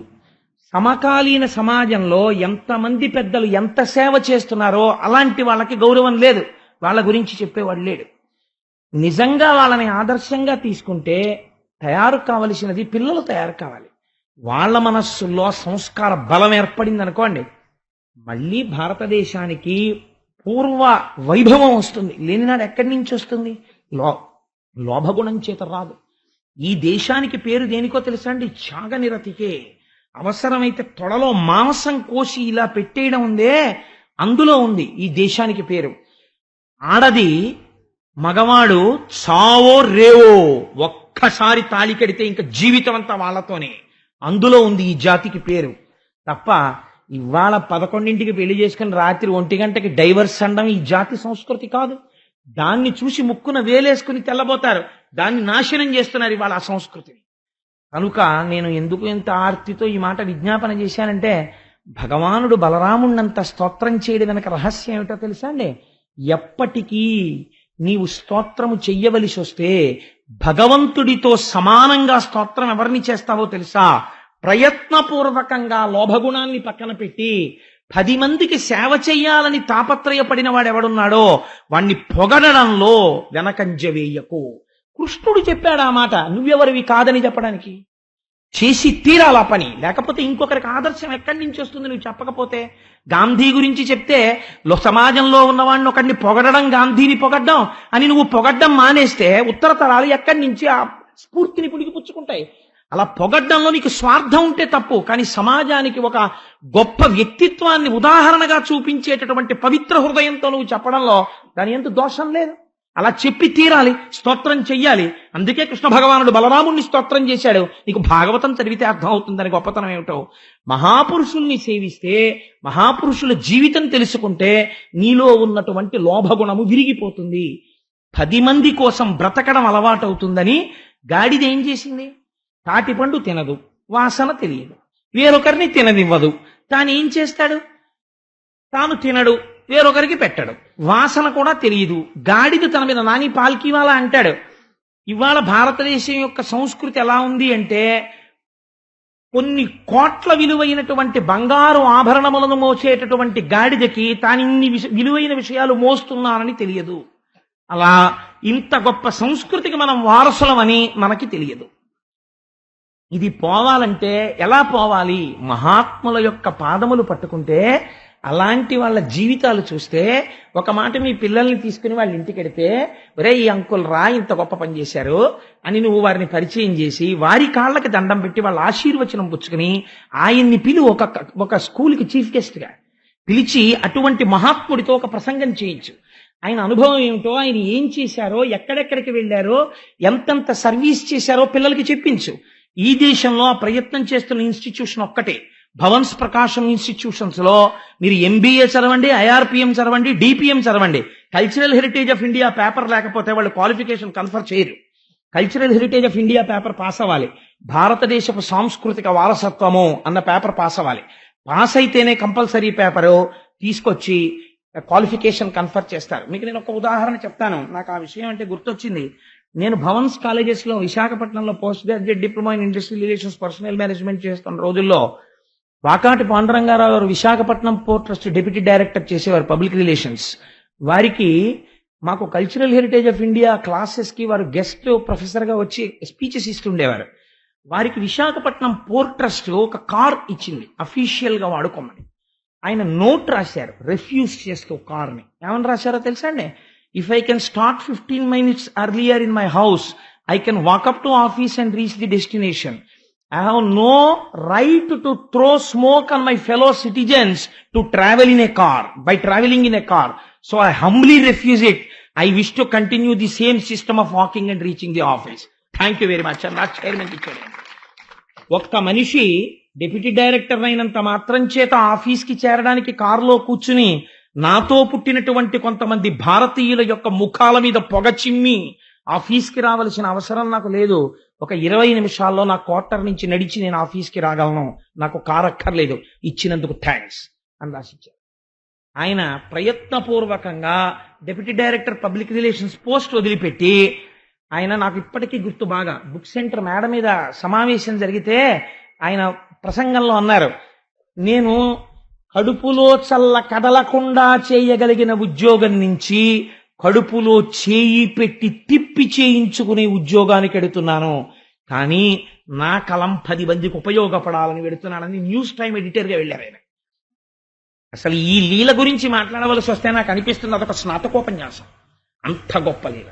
సరే, ఇంకా నేను నా ఆవేశాన్ని అణుచుకుంటాను, నేను ఇంకా దాని గురించి మాట్లాడను. కాబట్టి అది ఎంత గొప్ప లీలో పెద్దలు మీరు ఒక్కసారి ఆలోచన చేయండి. మన పిల్లలకి ఈ విషయాలు అందాలి. మనం ఇవాళ భాగవతం అంటే అవుట్డేటెడ్ అంటున్నాం. భాగవతం ఎందుకండి అంటున్నాం మనం కాదు. 2 పద్యాలలో ఎన్ని మహత్తరమైన విషయాలు ఉన్నాయో పిల్లల్ని కూర్చోపెట్టుకుని నిజంగా తల్లిదండ్రులు మాట్లాడితే పిల్లలు ఎటువంటి స్థితికి వెడతారో. వాకాటి పాండురంగారావు గారు మహానుభావుడు దిక్సూచి అని వ్యాసాలు రాసేవాడు. అందులో ఆయన ఓ మాట అంటారు, ఈ దేశానికి 2 పెద్ద పెద్ద బరువులు ఎవరో తెలుసా? ఒకటి, తన భార్యకి అమ్మకి థ్యాంక్స్ చెప్పినవాడు. అమ్మకి భార్యకి ఏమని థ్యాంక్స్ చెప్తావు? నువ్వు ఆఖరి ఊపిరి వరకు thank you thank you thank you అంటున్నా వాళ్ళ యొక్క రుణం నువ్వు తీర్చుకోలేవు. కాబట్టి వాళ్ళకి థ్యాంక్స్ చెప్పడం కుదరదు, వాళ్ళకి మనసులో కృతజ్ఞతతో ఉండడమే. రెండవది, నాన్నగారు ఇంద్రధనస్సు అంటే ఏంటండి అంత బాగుంది ఆకాశంలో అంటే, ఇంద్రధనస్సుని గురించి 2 మాటలు కొడుక్కి చెప్పకుండా సినిమా టికెట్ కోసం పరిగెత్తిన తండ్రి ఈ జాతికి బరువు అంటే ఆయన ఏం సింబలైజ్ చేశారో తెలుసా అండి? ఒక్కనాడు కూడా కొడుకుని కూర్చోబెట్టుకునో పోతన గారి గురించో ఒక గొప్ప పర్సనాలిటీ గురించో తాను మాట్లాడక, తాను చదవక, తాను చెప్పక ఎప్పుడు లోభగుణం గురించి చెప్పిన తండ్రి ఉన్నాడే వాడే ఈ జాతిని పాడు చేస్తున్న చీడ పురుగు అని దిక్సూచి వ్యాసాలను ఆంధ్రప్రభకి రాసేవారు ఆ రోజుల్లో ఆయన మహానుభావుడు. మళ్ళీ అందులోకే వచ్చేస్తున్నాను, ఈశ్వర నన్ను ఇందులోంచి బయటికి తీ. కాబట్టి ఈ లీల పూర్తి చేశారు స్వామి, అయిపోయిందండి ఇంక అక్కడికి. తరువాత కాళీయమర్దనం అనేటటువంటి ఒక గొప్ప లీలలోకి ప్రవేశిస్తున్నాం. ఈ లీల చేసేటప్పుడు ఒకానొకనాడు కృష్ణ భగవానుడు ఆ బలరాముడితోటి ఆ పిల్లలతోటి కలిసి, ఆనాడు బలరాముడు రాలేదు కృష్ణుడితోటి, బలరాముడు ఇంట్లో ఉండిపోయాడు. మిగిలిన పిల్లలందరినీ తీసుకుని ఒక ఏటి ఒడ్డుకు వెళ్లి కూర్చున్నాడు. అది కాళింది మడుగు అంటారు, యమునా నదిలో అంతర్భాగం. ఆ కాళింది మడుగుకి వెళ్ళి కూర్చుంటే ఈ పిల్లలందరికీ ఎండకి దాహం వేసింది. దాహం వేసి ఆ కాళిందిలో ఉన్నటువంటి నీరు తాగారు. తాగగానే వాళ్ళందరూ మరణించారు. ఆవులు, దూడలు, ఎద్దులు అన్నీ మరణించాయి. వెంటనే పరమాత్మ తన కరుణా దృష్టితో చూశాడు. దీని వెనకాతల ఒక రహస్యం ఉంటుంది. మీరు నన్ను లాజిక్ కోసం ఒక క్వశ్చన్ వేయచ్చు, ఏమండి ఆవుల్ని దూడల్ని చచ్చిపోయిన తర్వాత బ్రతికించగలిగిన వాడికి ఆ నీరు విషంతో కూడినవి తాగవద్దు అని ఓ 4 మినరల్ బాటిల్స్ సృష్టించడం చేత కాదా? చచ్చిపోయిన తర్వాత బతికించడం ఎందుకండి? ఈ పని చేసే కన్నా ఈ పని చేయడం తేలిక కదా. మనం ఎప్పుడు తేలిక ఆలోచిస్తాం. ఇందులో వెళ్తే తొందరగా వెళ్ళిపోవచ్చండి హైదరాబాద్. మిడిల్ బెర్త్ లో పడుకుంటే బాగుంటుందా, లోయర్ బెర్త్ లో పడుకుంటే బాగుంటుందా? మనకి ఎప్పుడు శరీర తాదాత్మ్యత, షార్ట్ కట్లు మనకు అలవాటు. కాబట్టి ఆ కోణంలో మనం ఆలోచిస్తాం. అలా ఆలోచించకపోతే ఈ లీల బాగా అర్థం కాదు కూడా. కాబట్టి మీకొచ్చే అనుమానం నేనే చెప్పేస్తుంటాను ప్రశ్నగా ముందు. కాబట్టి పిల్లలందరూ నీళ్లు తాగి మరణించిన తరువాత కృష్ణ పరమాత్మ తన కరుణా దృష్టిని ప్రసరించారు. ప్రసరిస్తే ఈ పిల్లలందరూ నిద్రపోయిన వాళ్ళు లేచినట్లుగా లేచారు. లేచిన తరువాత ఎంతో సంతోషించారు. అడిగాడు కృష్ణుడు, ఏమిట్రా ఈ నీళ్లు ఎందుకు ఇలా ఉన్నాయని అడిగాడు. అడిగితే ఆ నీళ్లు ఎప్పుడూ కూడా బుడబుడ బుడబుడ బుడబుడ బుడగలు వస్తుంటాయి, అందులోంచి అవి ఉడికిపోతున్నట్టుగా ఉంటాయి నీళ్లు. ఆ నీటి మించి పైకి లేచినటువంటి గాలి పీల్చినంత మాత్రం చేత పక్షులు మరణించి ఆ చెరువులో పడిపోతుంటాయి ఆ కాళింది మడుగులో. దానికి కారణం ఎప్పటి నుంచో అక్కడ 100 తలలు కలిగినటువంటి కాళీయుడనబడేటటువంటి ఒక పెద్ద నల్లత్రాచు, ఒకటి పెద్ద సర్పం అందులో పడుకుని ఉంటుంది. దానికి అనేక మంది భార్యలు, అనేక మంది బిడ్డలు. అది ప్రాణులను పట్టుకుంటుంది, హింసిస్తుంటే తింటూ ఉంటుంది, తన విషాన్నంతటి నీళ్లలో వదులుతుంటుంది. కాబట్టి ఆ నీరంతా కూడా విషపూరితమైంది. పొల్యూషన్ ని ఈశ్వరుడు ఒప్పుకోలేదు. అప్పుడే చెప్పేశాడు ఈశ్వరుడు. పొల్యూషన్ గురించి ఇవాళ మనం మాట్లాడతాం. వాటర్ పొల్యూషన్ కి ఎంత పెద్ద శిక్ష వేశాడో పరమాత్మ మీరు కాళీయమర్దనంలో చూడాలి. కాబట్టి పాము అందులో పడుకుని ఆ నీటిని విషపూరితములు చేసినది. చేస్తే వెంటనే కృష్ణుడు అనుకున్నట్ట, సరే మీరందరూ మరణించడానికి ఇది కారణమైంది, కాబట్టి ఇప్పుడు నేనేం చేస్తానో చూడండి అన్నాడు. కటిచేలంబు బిగించి పింఛమున చక్కంకొప్పు బంధించి దోస్తట సంస్ఫాటనమాచరించి చరణద్వంద్వంబు గీలించి తత్కుట శాఖాగ్రము మీద నుండి ఉరికెన్ గోపాల సింహంబు. పోతన గారి మాటలు నిజంగా ఆయన గంటం ఇలా ఇలా ఇలా ఇలా వెళ్ళిపోతుంటుంది, కానీ ఆయన ఇక్కడ చూస్తుంటే ఆ గంటం వెళ్ళిపోయింది. అలాగా ఇక్కడ చూస్తున్నారు, గంటం నడిచిపోయింది అంతే. అందుకే ఆయన మాట్లాడుతుంటే కటిచేలంబు బిగించి, ఆ కట్టుకున్నటువంటి పంచని మోకాళ్ళ మీద వరకు తీసి గట్టిగా కట్టుకున్నట్టు ఒకసారి బిగించి, పింఛమున చక్కంకొప్పు బంధించి, అప్పుడు కూడా నెమలీక వదిలిపెట్టాడు.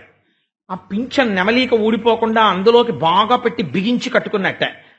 పింఛమున చక్కంకొప్పు బంధించి దోస్తట సంస్ఫాటనమాచరించి. దూకేవాళ్ళు ఒక గమ్మత్తైన పని చేస్తారు. గభాలను దూకేరు, ఢామని ఆత్మహత్య చేసుకునే వాళ్ళగా. ఒక్కసారి ఇలా ముందుకి వెనక్కి ఒక్కసారి ఊగి ఇలా భుజాలు అవి కొట్టుకుని ఒక్కసారి ఎంత లోతుంటుంది, ఎంతవరకు పెడతాం మానసికంగా ఊహ చేస్తారు.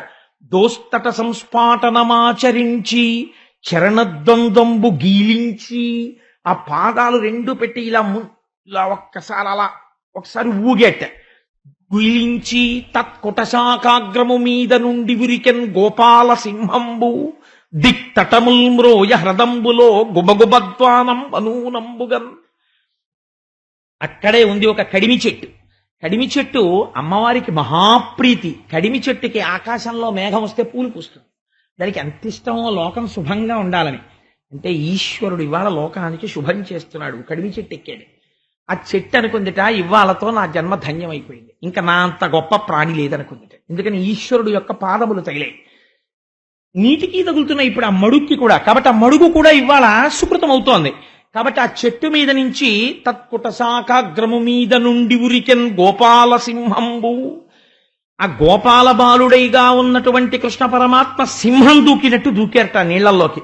గోపాల సింహంబు దిక్తటముల్ మ్రోయ హ్రదంబులో గుబగుబద్వానంబనూనంబుగన్.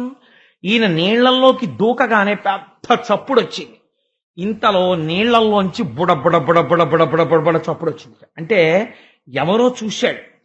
అసలు ఈ మడుగులో అడుగు పెట్టడానికే భయపడతారు కదా, ఇలాంటి మడుగులోకి దూకగలిగినంత ధైర్యం ఎవరికి ఉన్నది అని చూశాడు. ఎవరు వాడు? వేరొకడు కాడు, సాక్షాత్తు కాళీయుడే. 101 పడగలు విప్పి అందులో ఇలా తేల్తూ ఆడుకుంటూ చిరునవ్వులు నవ్వుతూ ఆడుకుంటున్నటువంటి చిన్ని కృష్ణుణ్ణి చూశాడు.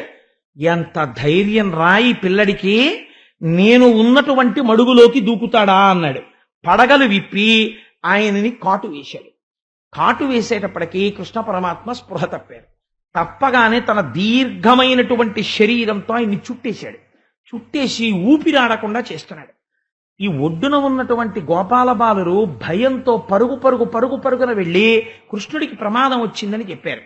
బలరాముడు రాలేదు ఆ రోజున. ఈలోగా బృందావనంలో ఉత్పాతములు కనపడ్డాయి.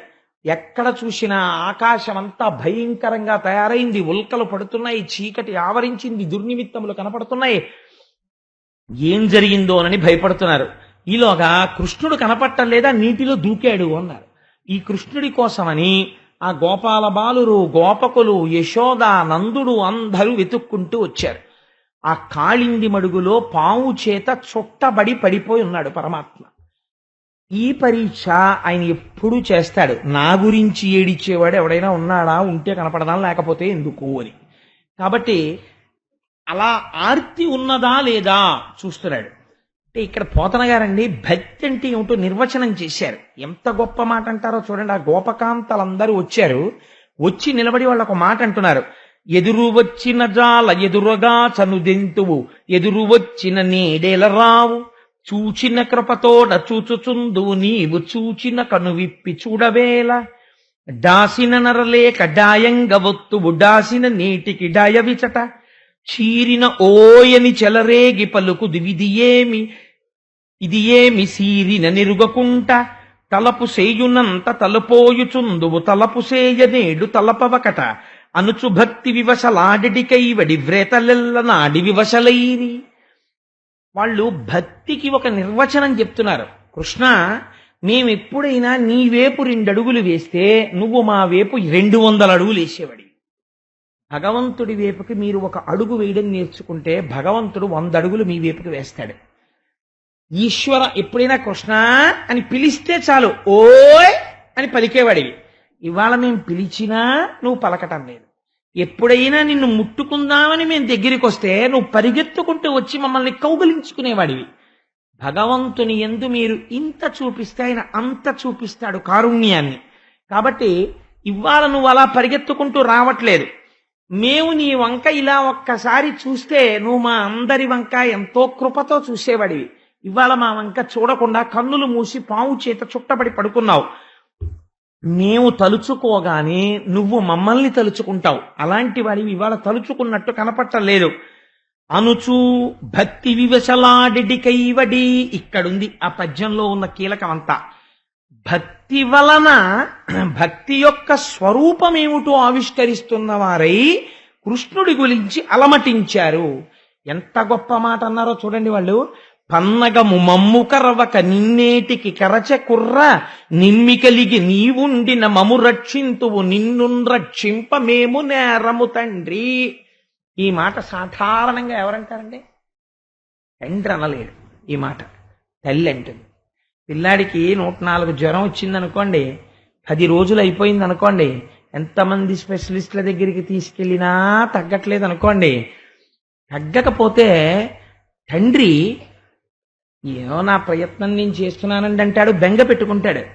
తల్లి ఉత్తర క్షణం ఒక మాట అంటుంది, రే నాన్న నువ్వు చచ్చిపోతే అని నోటితో అందవు. నీకేదైనా అయితే నేను బ్రతికుండి ఎందుకురా ప్రయోజనం, నా ఆయుర్దాయం నాన్న నువ్వు పోసేసుకుని బ్రతకరా, నువ్వు లేకుండా నేను ఎందుకురా మా అనులా బ్రతకడం, నాకు అక్కర్లేదు. నువ్వు తిరుగు, అనుభవించవలసిన వాడివి నువ్వు తిరుగుతుంటే నా ఆయుర్దాయం అపరిపూర్ణంగా మధ్యలో అయిపోయినా నాకు బాధ లేదంటుంది. అదే మాట గోపకాంతలు అంటున్నారు. పన్నగము మమ్ము కర్రవక నిన్నేటికి కరచ కుర్ర నిమ్మి కలిగిన నీవుండిన మము రక్షింతువు నిన్ను రక్షింప మేము నేరము తండ్రి. ఈశ్వరుణ్ణి ఇలాగే అన్నారు. వాళ్ళకి తెలియక్కర్లేదు ఈశ్వరుణ్ణని. అయ్యా ఆ పాము నిన్ను కరిచింది, అదేదో మమ్మల్ని కరిచేస్తే గొడవ లేకపోయినా మేము చచ్చిపోయినా ఎందుకని? మేము చచ్చిపోతే నువ్వు బ్రతికిస్తావు, నువ్వు చచ్చిపోతే మేము బ్రతికించలేము, మాకు చేత కాదు. మేమేం చేస్తాం? మూఢులం అయిపోతాం, మా బతుకులు పరికిరానివి అయిపోతాయి. కృష్ణ నిన్నెందుకు కరిచిందా పాము, మమ్మల్ని కరిచేస్తే గొడవ వదిలిపోయేదే అని వాళ్ళు అన్నారు. నువ్వు చచ్చిపోయిన తర్వాత అయ్యో ఏం చేస్తాం అని వెనక్కి వెడతాం అనుకుంటున్నావేమో. నువ్వు అలా మరణిస్తుండగా మేము చూస్తూ బ్రతికి ఉండం కాబట్టి మేము దూకేస్తున్నాం, మేము ఆ పావు చేతిలో చచ్చిపోతాం అని యశోద కొంగు తీసి బిగించుకుని కాళింది బడుగులోకి దూకేస్తాడు. దూకేస్తుండడం ఏమిటి కృష్ణుడు చూశాడు. యశోద వెనక గోపకాంతలందరూ దూకేస్తున్నారు, గోపాల బాలు దూకేస్తున్నారు. చిత్రం ఏమిటో తెలుసా అండి? ఊరుకో అని అడ్డుపెట్టిన వాళ్ళు లేడు. అలా అడ్డుపెట్టిన వాళ్ళు ఎవరో మీరు రేపు చూద్దరు కానీ ఇవాళ అలా అడ్డుపెట్టే వాళ్ళు ఉండరు. వీళ్ళందరూ దూకేద్దాం అనుకుంటున్నారు, ఇప్పుడు ఉన్నారు, నేను దక్కాలి వీళ్ళకి.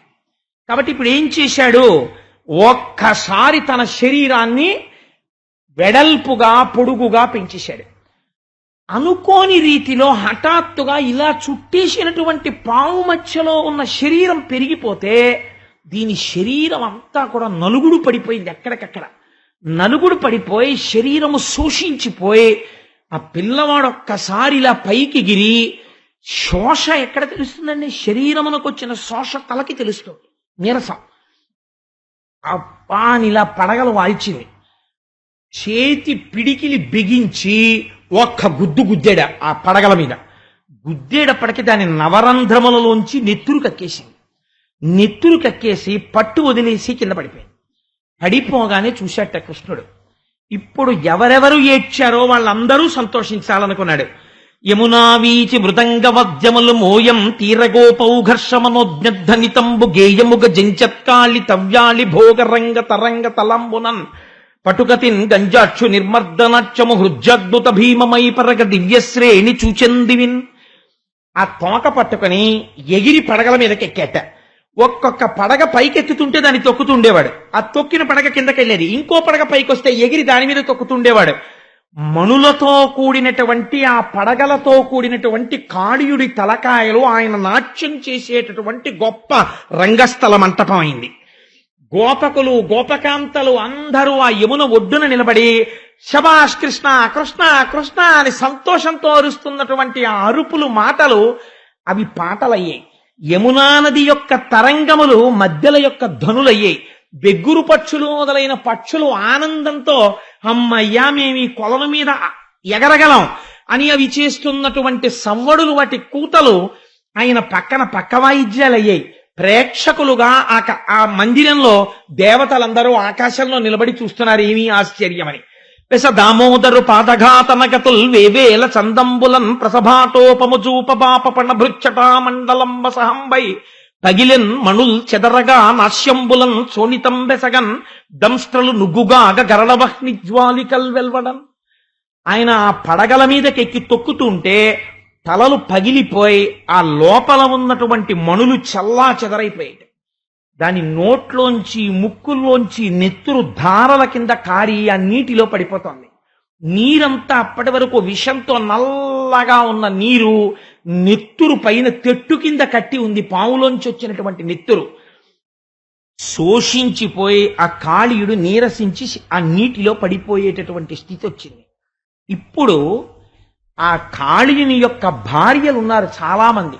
వాళ్ళు బిడ్డల్ని ఎత్తుకుని భగవంతుణ్ణి రక్షణ వేడడం అంటే ఎలా ఉంటుందో కాళీయమర్దనం నేర్పుతుంది మనకి.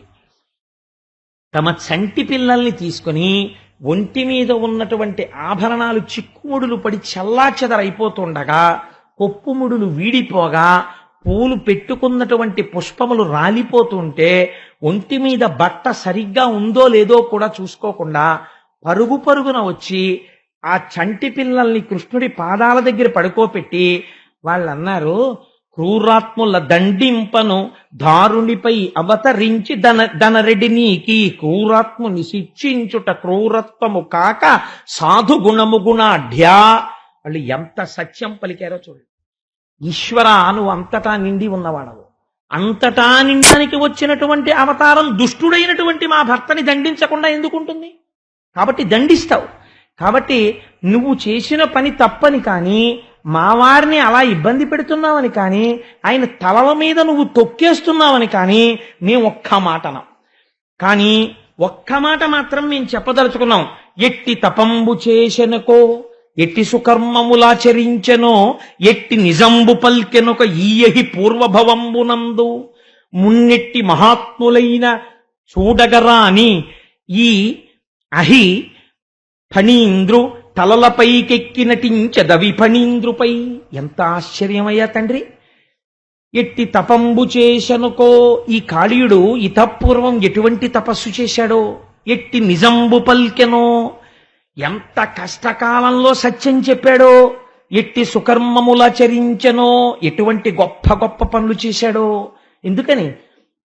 మున్నెట్టి మహాత్ములకునైనా, మహాత్ములైనటువంటి వాళ్ళకి కూడా దర్శనం అవనటువంటి నీ పాదపద్మములు ఇవాళ నా భర్త యొక్క తలల మీద నాట్యం చేస్తున్నాయి.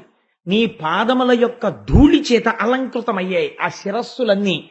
కాబట్టి ఇవాళ మా భర్త అంత పుణ్యాత్ముడు, ఇంత గొప్పవాడు సృష్టిలో వేరొకడు లేడు. నువ్వు అంత గొప్ప అనుగ్రహాన్ని ఇచ్చావు.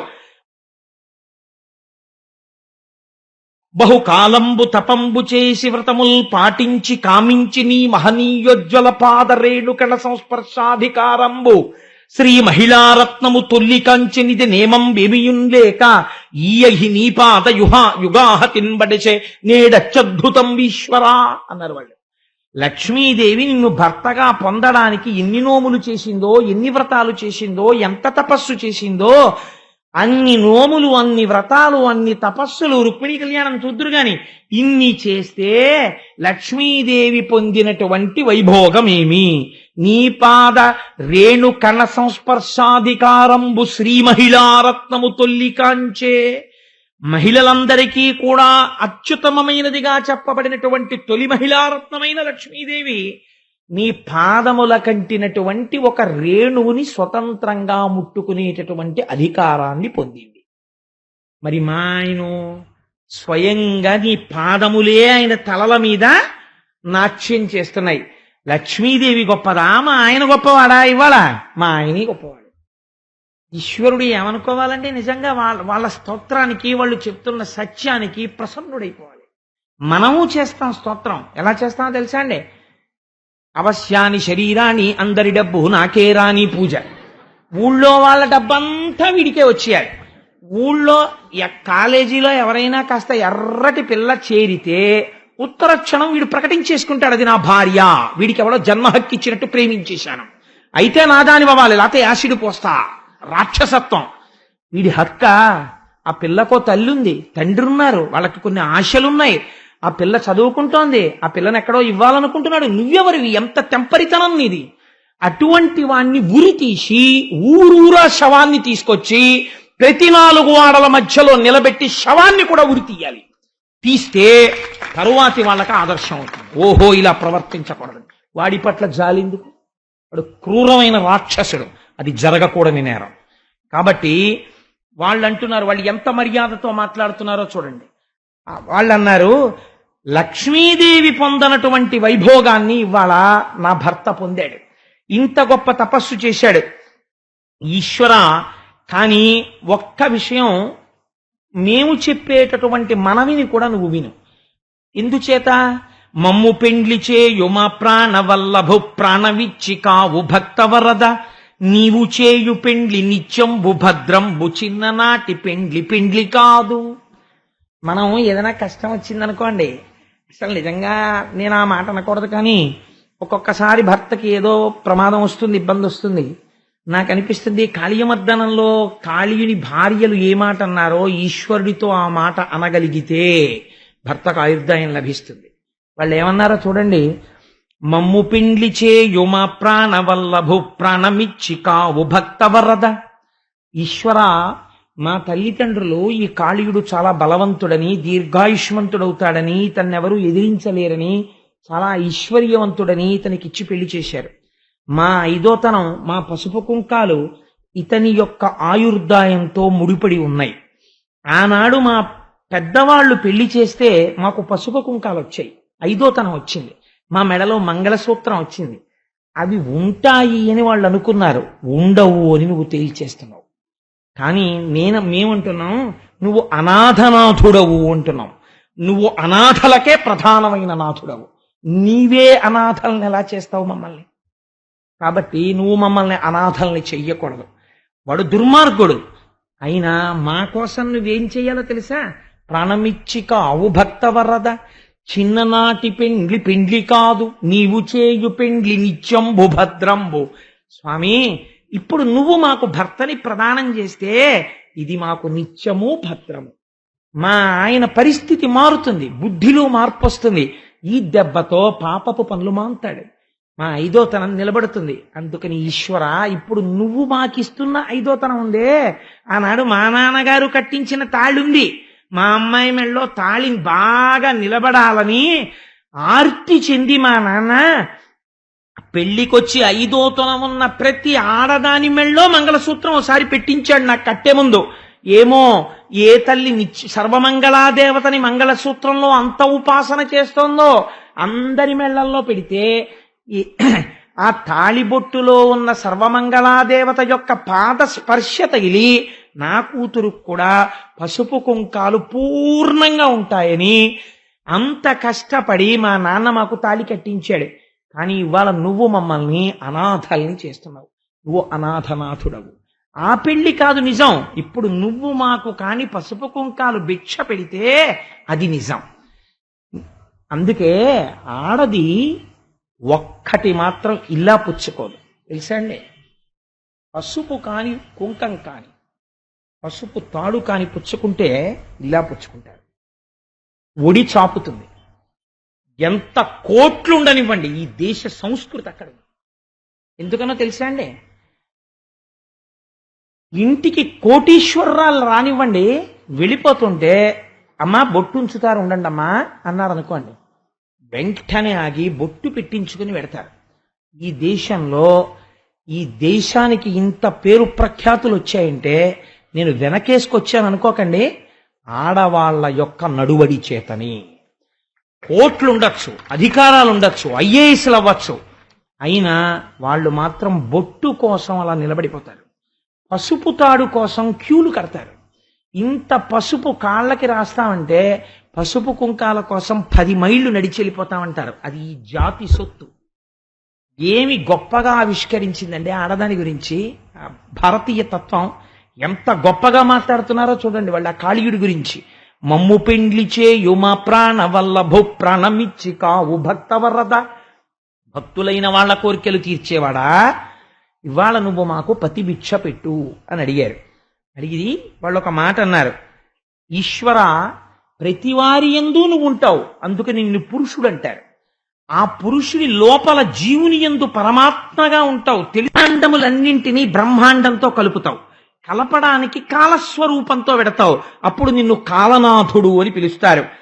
అలా నువ్వు సృష్టి స్థితి లయ అని 3 చేస్తావు. అప్పుడు 3 మూర్తులుగా ఉంటావు. సత్వము రజస్సు తమస్సు అని 3 గుణములను సృష్టిస్తావు. ఈశ్వరుడు మాత్రమే ఉన్నాడు అన్న ఎరిక జ్ఞానము చేత కలిగితే దాన్ని తెలివి అంటారు. ఈశ్వరుణ్ణి మర్చిపోయి లోకం ఒక్కటే కనపడుతుంటే దాన్ని మరపు అంటారు. ఈ 2 నువ్వే కల్పిస్తావు. ఈశ్వర, నీ అంత గొప్పవాడు ఎక్కడున్నాడు? నువ్వు బ్రహ్మాండములంతా నిండి నిబిడీకృతమైన వాడివి. కాబట్టి నీవు తలుచుకుంటే మాకు పతిభిక్ష పెట్టగలవు. కాని ఒక్క మాట మేము చెప్తున్నాం, వీడు మంచివాడు కాబట్టి వదిలిపెట్టని మేము చెప్పట్లేదు. బాలుండి ఇతడు ఈ మాట అంగీకరించగలగాలి. చేసిన పాపము లేకపోతే ప్రమాదము రాదు, ఖచ్చితముగా ఉన్నది, అనుభవమునకు వచ్చినది. ఆ మాట నువ్వు అంగీకరించు. ఈశ్వరుణ్ణి విస్మృతి లేకుండా అలాగే పట్టుకుని ఉండు. ఈశ్వరుడు రక్షిస్తాడు. ఆ పాపము అనుభవమునకు వచ్చినప్పుడు కూడా ఈశ్వరుడే రక్షిస్తాడు మళ్ళీ. కాబట్టి ఏమైంది? బాలుండి ఇతడు మంచివాడనచు చెప్పన్ రాము, క్రూరుండు దుశ్శీలుండవునైన మేము, సుభగ శ్రీబాసి వైధవ్య దుష్టాలంకారము పొందనోడెదము, అనాథానాథ పాలింపవే అన్నారు. ఈ పద్యం అండి. అందుకే అసుర సంధ్య వేళలో కాళీయమర్దనం వినండి అంటారు. కారణం ఏమిటో తెలుసా అండి? పద్యాలకున్న శక్తి అది. అది విన్నంత మాత్రం చేత పసుపుకుంకాలు నిలబడతాయి. ఎటువంటి పద్యం చెప్పారో చూడండి వాళ్ళు. బాలుండీతడు, వీడు తెలియదండి పాపం చిన్నపిల్లాడు అని మేము అన్నాం. క్రూరుండు, వీడు పరమ కిరాతకుడు మా ఆయన. దుశ్శీలుండు, చాలా దుష్టమైన శీలము కలిగినటువంటి వాడు. అవును, అయినా మేము శుభగ శ్రీబాసి వైధవ్య దుష్టాలంకారము పొందనోడెదము. సౌమాంగళ్యమంతా తీసేస్తే విధవాలంకారం అవుతుంది, అది మాకొద్దు. వైధవ్యం అనబడేటటువంటి దుష్టాలంకారమును మాత్రం మేము పుచ్చుకోలేము ఈశ్వర, మాకొద్దు. నువ్వు ఉండేది దేని కొరకు? భక్తుల్ని అలంకరించడానికి, భక్తులకు ఐదోతనం ఇవ్వడానికి, మంగళం ఇవ్వడానికి ఉన్నవాడివి. మంగళమూర్తివి, నీ పాదహతి చేత మాకు అమంగళం జరగడమా? సృష్టిలో ఇలా జరగవచ్చా? జరగకూడదు. నువ్వు ఉండగా మంగళం జరగాలి, అమంగళం జరగకూడదు. నీవు ప్రార్థన చేస్తున్నావు, అనాథానాథ పాలింపవే. మమ్మల్ని అనాథల్ని చేస్తావా? నువ్వు నాథుడవు. నీవు మాకు నాథుణ్ణి మిగిల్చు, మాకు పసుపు కుంకాలు మిగల్చు. మా పసుపు కుంకాల కోసం విండించు. ఎంతమా ఇప్పుడు వాడు బతికినట్టా చచ్చినట్టా నాకు చెప్పండి. ఇప్పుడు వాడు మారాలా వద్దా? ఇప్పుడు వాడు స్తోత్రం చేశాడు కాళీయుడు. ఇది ఆడది మొగుణ్ణి మార్చుకోవడం అంటే. ఇప్పుడు ఆయన అన్నాడు, ఈశ్వర తప్పు నాదే, నేను ఎక్కడ తప్పు చేశానో నాకు తెలుసు. ఇవాళ ఇంత ప్రమాదం నాకు ఎక్కడి నుంచి వచ్చిందో నేను గ్రహించగలిగాను. ఈ మాట అనగానే, స్తోత్రం చేయగానే ఆయన అన్నారు, గోవర్గముతో మనుజులు తావెదరి మడుగు నీరు తగదిందుండన్, నీవును నీ బాంధవులను నీ వనితలు సుతులు జనుడు నేడంబుధికిన్. ఒరే, ఇక్కడ ఆవులు దూడలు పిల్లలు తిరుగుతూ ఉంటారు. ఇలాంటి వాళ్ళు తిరిగేటప్పుడు దాహం వేస్తే గభాన్ల తాగేస్తాయి. నీ వంటి ప్రమాదికారి ఇందులో పడుకుంటే నీళ్లు విషం అవుతాయి. నువ్వు ఇక్కడ ఉండద్దు, తిరిగి పూర్వం ఎక్కడ రమణక ద్వీపంలో ఉండేవాడో అక్కడికి వెళ్ళిపో. నీ భయం నాకు తెలుసు, రమణక ద్వీపానికి వెడితే గరుడు నిన్ను చంపేస్తాడు. నీకు ఆ భయం లేకుండా ఇవాళ నుంచి నీ జాతి మొత్తానికి మీ పడగల మీద కృష్ణ పాదాలు ఉంటాయి. మీరు పడగ విప్పగానే కృష్ణ పాదాలు కనపడతాయి. కృష్ణపాదం కనపడితే గ్రద్ద మిమ్మల్ని తన్నదు, గరుడు మిమ్మల్ని ఏం చెయ్యడు. వెళ్ళిపో రమణక ద్వీపానికి అన్నాడు. అనగానే నమస్కారం చేసి తేనె, మధుర పదార్థాలు, మంచి మంచి హారాలు, పట్టుబట్టలు ఇవన్నీ తెచ్చి కృష్ణ భగవానుడికి బహూకరించి కాళీయుడు తన స్నేహితులతో, బంధువులతో, భార్యలతో, బిడ్డలతో ఆ సరస్సు విడిచిపెట్టి మళ్ళీ రమణక ద్వీపానికి వెళ్ళిపోయాడు. ఇది కాళీయమర్దనం. అయితే దీని గురించి ఒక మాట అన్నారు. ఈ కాళీయమర్దనాన్ని ఉభయ సంధ్యల యందు ఎవరు వింటున్నారో ప్రాతకాలంలోనన్నా వినాలి, ఒక సాయంకాలం అన్నా వినాలి. ఈ రెండు సమయాలలో ఎవరు వింటున్నారో వాళ్ళకి ఇన్నాళ్ల నుంచి కాళీయుడులా లోపల పట్టిన విషయము పోతుంది. బాహ్యమునందు కాళీయమర్దనం విన్న వాళ్ళని పావులు కరవవు. అది వరం కృష్ణ భగవానుడు. కాబట్టి ఈ వరం ఇచ్చారు. కానీ ఇందులో మీరు తత్వాన్ని ఒక దాన్ని గ్రహించాలి, లేకపోతే ఆ లీలకు అర్థం ఉండదు. కాళీయుడంటే ఎవరో కాదు, మనమే కాళీయుడు. మనకి హృదయ క్షేత్రము నుంచి ఈ బాహ్య నేత్రానికి దొరకవు. ఆపరేషన్ చేస్తే కనపడతాయా అంటే కనపడవు. 101 నాడులు బయలుదేరతాయి యోగశాస్త్రంలో, అవి జ్ఞానభూమికలు అంటారు. అవి మనకి జ్ఞాన ప్రసరణ కేంద్రములుగా ఈశ్వరుడు ఇస్తాడు. వీటిని మీరు సద్బుద్ధితో వాడుకున్నారనుకోండి, అందరి యందు ప్రేమతో, భగవంతుని యందు భక్తితో ఉండగలరు. ఈ జ్ఞాన ప్రసరణ కేంద్రములలోంచే మేధస్సుకి ఆ జ్ఞానము ప్రసరణ జరుగుతుంది. ఇప్పటికీ నాడీమండలము అన్న మాట డాక్టర్లు వాడతారు. కానీ ఈ లోపలికి ఎవరొచ్చి కూర్చున్నారంటే కాళీయుడు వచ్చి కూర్చున్నాడు. ఈ కాళీయుడికి ఒక రహస్యం ఉంది. ఈయన మొదట రమణక ద్వీపంలో ఉండేవాడు. రమణ అన్న మాటకి మనకి శబ్దరత్నాకరము అని తెలుగు మాటలకి అర్థం చెప్పగలిగినటువంటి ప్రామాణికమైన గ్రంథం ఒకటి ఉన్నది. ఎప్పుడైనా అనుమానం వస్తే ఆ పుస్తకం చూస్తాం. సంస్కృతానికైతే అమరకోశం చూస్తాం. శబ్దరత్నాకరం ఒక అర్థం చెప్పింది. ఏది ఒప్పైనదో దానికి రమణకమని పేరు. అంటే ఎలా ఉండాలో అలా ఉంటే అది రమణకం, అలా ఉండకపోతే అది రమణకం కాదు. ఇప్పుడు ఆయన ఎక్కడ ఉండేవాడు మొదట అంటే రమణక ద్వీపంలో ఉండేవాడు. కానీ అక్కడ ఒక నియమం ఉంది. ఏమిటా నియమం? పావులంటే భయం అక్కడ ఉన్న వాళ్ళకి. అందుకని వాళ్ళు ఏం చేసేవారు, ప్రతిరోజు కూడా కొంతమంది పట్టుకెళ్ళి, ఒక్కొక్క ఇంటి వాళ్ళు పట్టుకెళ్ళి కాస్త తేనె, ఏదో కాస్త చలివిడి, కాస్త చిమ్మిలి ఇవి పెట్టేవారు. ఆ పావులు వచ్చి అవి తినేసి వెళ్ళిపోయేవి. ఎవ్వరి జోలికి వచ్చేవి కావు. ఒక రోజున కాళీయుడి వంతు వచ్చింది. ఒరే నువ్వు కూడా కాస్త చిమ్మిలి, చనివిడి, కాస్త తేనె పెట్టరా అన్నారు. ఎవరికి పెట్టాలన్నాడు. ఆ దేవతలు గరుడు వస్తాడు, గరుడుకి పెట్టాలి బలిహారం. పావులకు కాదు, పావులే వాటికి పెడుతున్నాయి. కాబట్టి గరుడు వస్తాడు, గరుడుకి పెట్టాలరా, గరుత్మంతుడికి పెట్టమన్నారు. ఆయన అన్నాడు, గరుత్మంతుడు ఎవరు? గరుత్మంతుడికి ఎందుకు పెడతాను, నేను పెట్టను, నేను బలవంతుడిని అన్నాడు. అంటే అయితే నీ కర్మ అన్నారు వాళ్ళు. గరుత్మంతుడు నిజంగా వచ్చి ఎవరు పెట్టలేదు నాకు ఇవ్వాలని అడిగాడు. కాళీయుడు పెట్టలేదన్నాడు. కాళీయుడి మీదకి గరుత్మంతుడు వెళ్ళే లోపల గరుత్మంతుడి మీదకి కాళీయుడు వెళ్ళాడు. వెళ్ళి 101 పడగలెత్తి ఆయన ఎడమ రెక్క మీద కాటు వేశాడు. వేస్తే ఎక్కడ లేని కోపం వచ్చింది గరుత్మంతుడికి. వెంటపడి తరిమి తన రెక్కతో కొట్టాడు. కొడితే వాడి ఒళ్ళంతా బద్దలైపోయి నిత్తురు వరదల కింద కారిపోయింది. కారిపోతే వెనక గరుత్మంతుడు తరుగుతున్నాడని వాడికి ఒక్కడికే తెలుసు రహస్యం. వాడి పారిపోయి సౌభరి తపస్సు చేసినటువంటి కాళింది మడుగులో దూరిపోయాడు. అక్కడికి ఎందుకు దూరిపోయాడు అంటే సౌభరి ఆ సరస్సులో నిలబడి తపస్సు చేస్తున్నాడు. చేపలన్నీ ఆయన చుట్టూ తిరుగుతూ ఉండేవి. ఒక రోజున గరుత్మంతుడు వచ్చి చేపల రాజుని ఎత్తుకుపోయి తినేశాడు. తపస్సు చేసేటటువంటి మహర్షుల మనస్థితి ఎంత ప్రేమతో ఉంటుందంటే వాళ్ళకి చేపకి కష్టం వచ్చినా బాధే, కుక్కకి కష్టం వచ్చినా బాధే. వాల్మీకి రామాయణం ఇందులోంచి వచ్చిందండి, మీరు విన్నారు కదా. అందుకని ఒక బోయవాడు పక్షిని కొడితే రామాయణం వచ్చింది. మహర్షి యొక్క మనస్సు అలా ఉంటుంది. కాబట్టి ఆయన వెంటనే శపించారు. నిష్కారణంగా సంసారం చేస్తూ సంతోషంగా ఉన్న చేపలలో ఒక చేపని అపహరించి తిన్నావు కాబట్టి గరుత్మంతుడా నువ్వు ఎప్పుడైనా ఈ సరస్సు దగ్గరికి వస్తే మృత్యువును పొందుతావు అన్నాడు ఆయన. అందుకని గరుత్మంతుడు రాడు కాబట్టి కాళీయుడు చేరాడు. ఇది కథ. ఇప్పుడు ఏం చేశాడు కృష్ణ భగవానుడు? నాట్యం చేసి పడగల మీద తన పాదముల ముద్ర ఉంచితే తప్ప మళ్ళీ రమణక ద్వీపానికి వెళ్ళలేకపోయాడు. ఇందులో మన కథ మనం తెలుసుకోవాలి. మనం అందరం పుట్టినప్పుడు రమణక ద్వీపంలో పుట్టాం. అంటే ఈశ్వరుడు ముందు రమణకం ఇస్తాడు, అంటే ఈ శరీరాన్ని ఇస్తాడు. స్వామి మళ్ళీ ఒక్క జన్మ ఈ స్వామి, మళ్ళీ ఒక్క శరీరం ఈ స్వామి, ఈ మాట వెళ్ళి బుద్ధిగా ఉంటాను స్వామి అని ఏడిస్తే ఇచ్చాను పో అని మనుష్య శరీరంలోకి ప్రవేశపెట్టి బయటికి తోసేస్తాడు. ఇప్పుడు ఇది రమణక ద్వీపం. దీంతో మీరు హాయిగా చేతులతో పూజ చేసుకోవచ్చు, కాళ్ళతో గుళ్ళోకి వెళ్ళొచ్చు, చెవులతో భాగవతం వినొచ్చు, నోటితో ఈశ్వరనామం చెప్పుకోవచ్చు, హాయిగా భగవంతుణ్ణి లోపల స్మరించుకుంటూ సంతోషంగా ఉండొచ్చు. వీడేం చేస్తాడంటే అన్ని సంసారంలో ఉండి సుఖంగా హాయిగా ఉంటూ దేవతలకి తాను పెట్టవలసిన భాగం దేవతలకి పెట్టాలి, పితృదేవతలకి పెట్టవలసిన తద్దినం పితృదేవతలకి పెట్టాలి.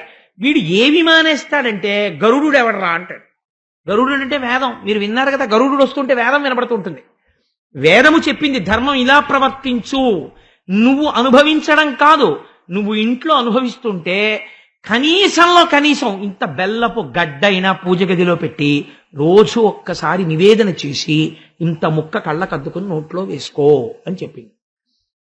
వీడేం చేస్తాడు? గరుడు తద్దినాలేంటి, దేవతలేంటి, అగ్నిహోత్రాలేంటి, యజ్ఞాలేంటి, యాగాలేంటి, రుక్మిణీ కళ్యాణాలేంటి అని వీడు తిరగబడతాడు. తిరగబడితే గరుత్మంతుడి మీద తిరగబడ్డాం, నేను ఇవ్వను బలిహరణం అన్నాడు. గరుత్మంతుడు ఏం చేశాడు? సావబొడిచాడు. దేవతలు ఏం చేస్తారు? ఆగ్రహాన్ని ప్రదర్శిస్తారు. ఏమవుతుంది? ప్రమాదం వస్తుంది. ఇప్పుడు ఏం చేస్తాడు? అక్కడే ఉండి మళ్ళీ దేవతారాధన చేస్తే చిన్నతనం. అందుకని ఎవరెవరు దేవతారాధనమునకు ఇష్టపడరో అలాంటి చోటుకు పోతాడు. అందుకని ఎక్కడికి పోయాడు? కాళింది మడుక్కి పోయాడు. పోయి అక్కడ దూరాడు. దూరి ఏం చేస్తున్నాడు? లోపల మార్పు రాలేదు, విషం కింద తయారు చేస్తున్నాడు ఆ మడుగుని.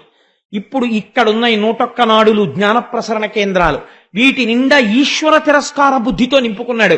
నా అంత వాణ్ణి నేనంటున్నాడు. అంటే విషంతో నిండిపోయే ఇవే 101 పడగలు. ఇప్పుడు భయంకరమైన అపచారం ఒకటి జరిగితే తప్ప ఈ విషయాన్ని మళ్ళీ వెనక్కి తీయడు ఈశ్వరుడు. ఈ అహంకారం పెరిగి పెరిగి పెరిగి పెరిగి ఎవరి జోలికెట్టాడు? భగవంతుణ్ణి నమ్ముకున్న వాళ్ళ జోలికెడతాడు. అప్పుడు ఈశ్వరుడు ఇంకా క్షమించడు. అందుకని గోపాల బాలురు ఆవు దూడలు తాగి మరణించాలి, అపచారం జరిగింది. ఇప్పుడు ఈశ్వరుడికి ఆగ్రహం వస్తుంది. తన భక్తుల జోలికెడితే ఈశ్వరుడు ఒప్పుకోడు. 101 పడగలు పగిలిపోయేటట్టు తొక్కేశాడు. ఎందుకు వదిలేడు? భార్యలు శరణాగతి చేశారు. అంటే ఇప్పుడు మళ్ళీ లోపల ఉన్నటువంటి బుద్ధి సద్బుద్ధి అయింది. ప్రార్థన చేశాడు. అప్పుడు ఏం చేశాడు? విషాన్ని వెనక్కి తీసి మళ్ళీ వదిలిపెట్టాడు. ఇప్పుడు కాళీయమర్దనం వింటే మనం ఏం జరగాలి? మనలో 101 నాడుల్లో ఉన్న విషం వెనక్కి వెళ్ళి సద్బుద్ధితో మనందరం హాయిగా కృష్ణ పరమాత్మ యొక్క పాదములను శిరస్సునందు ధరించి ఆనందంగా ఉండాలి. కాబట్టి కాళీయమర్దనానికి బాహ్య ప్రయోజనమేమి అంటే పాము కరవదు, ఆంతర ప్రయోజనమేమి లోపలి పాము నీరసిస్తుంది.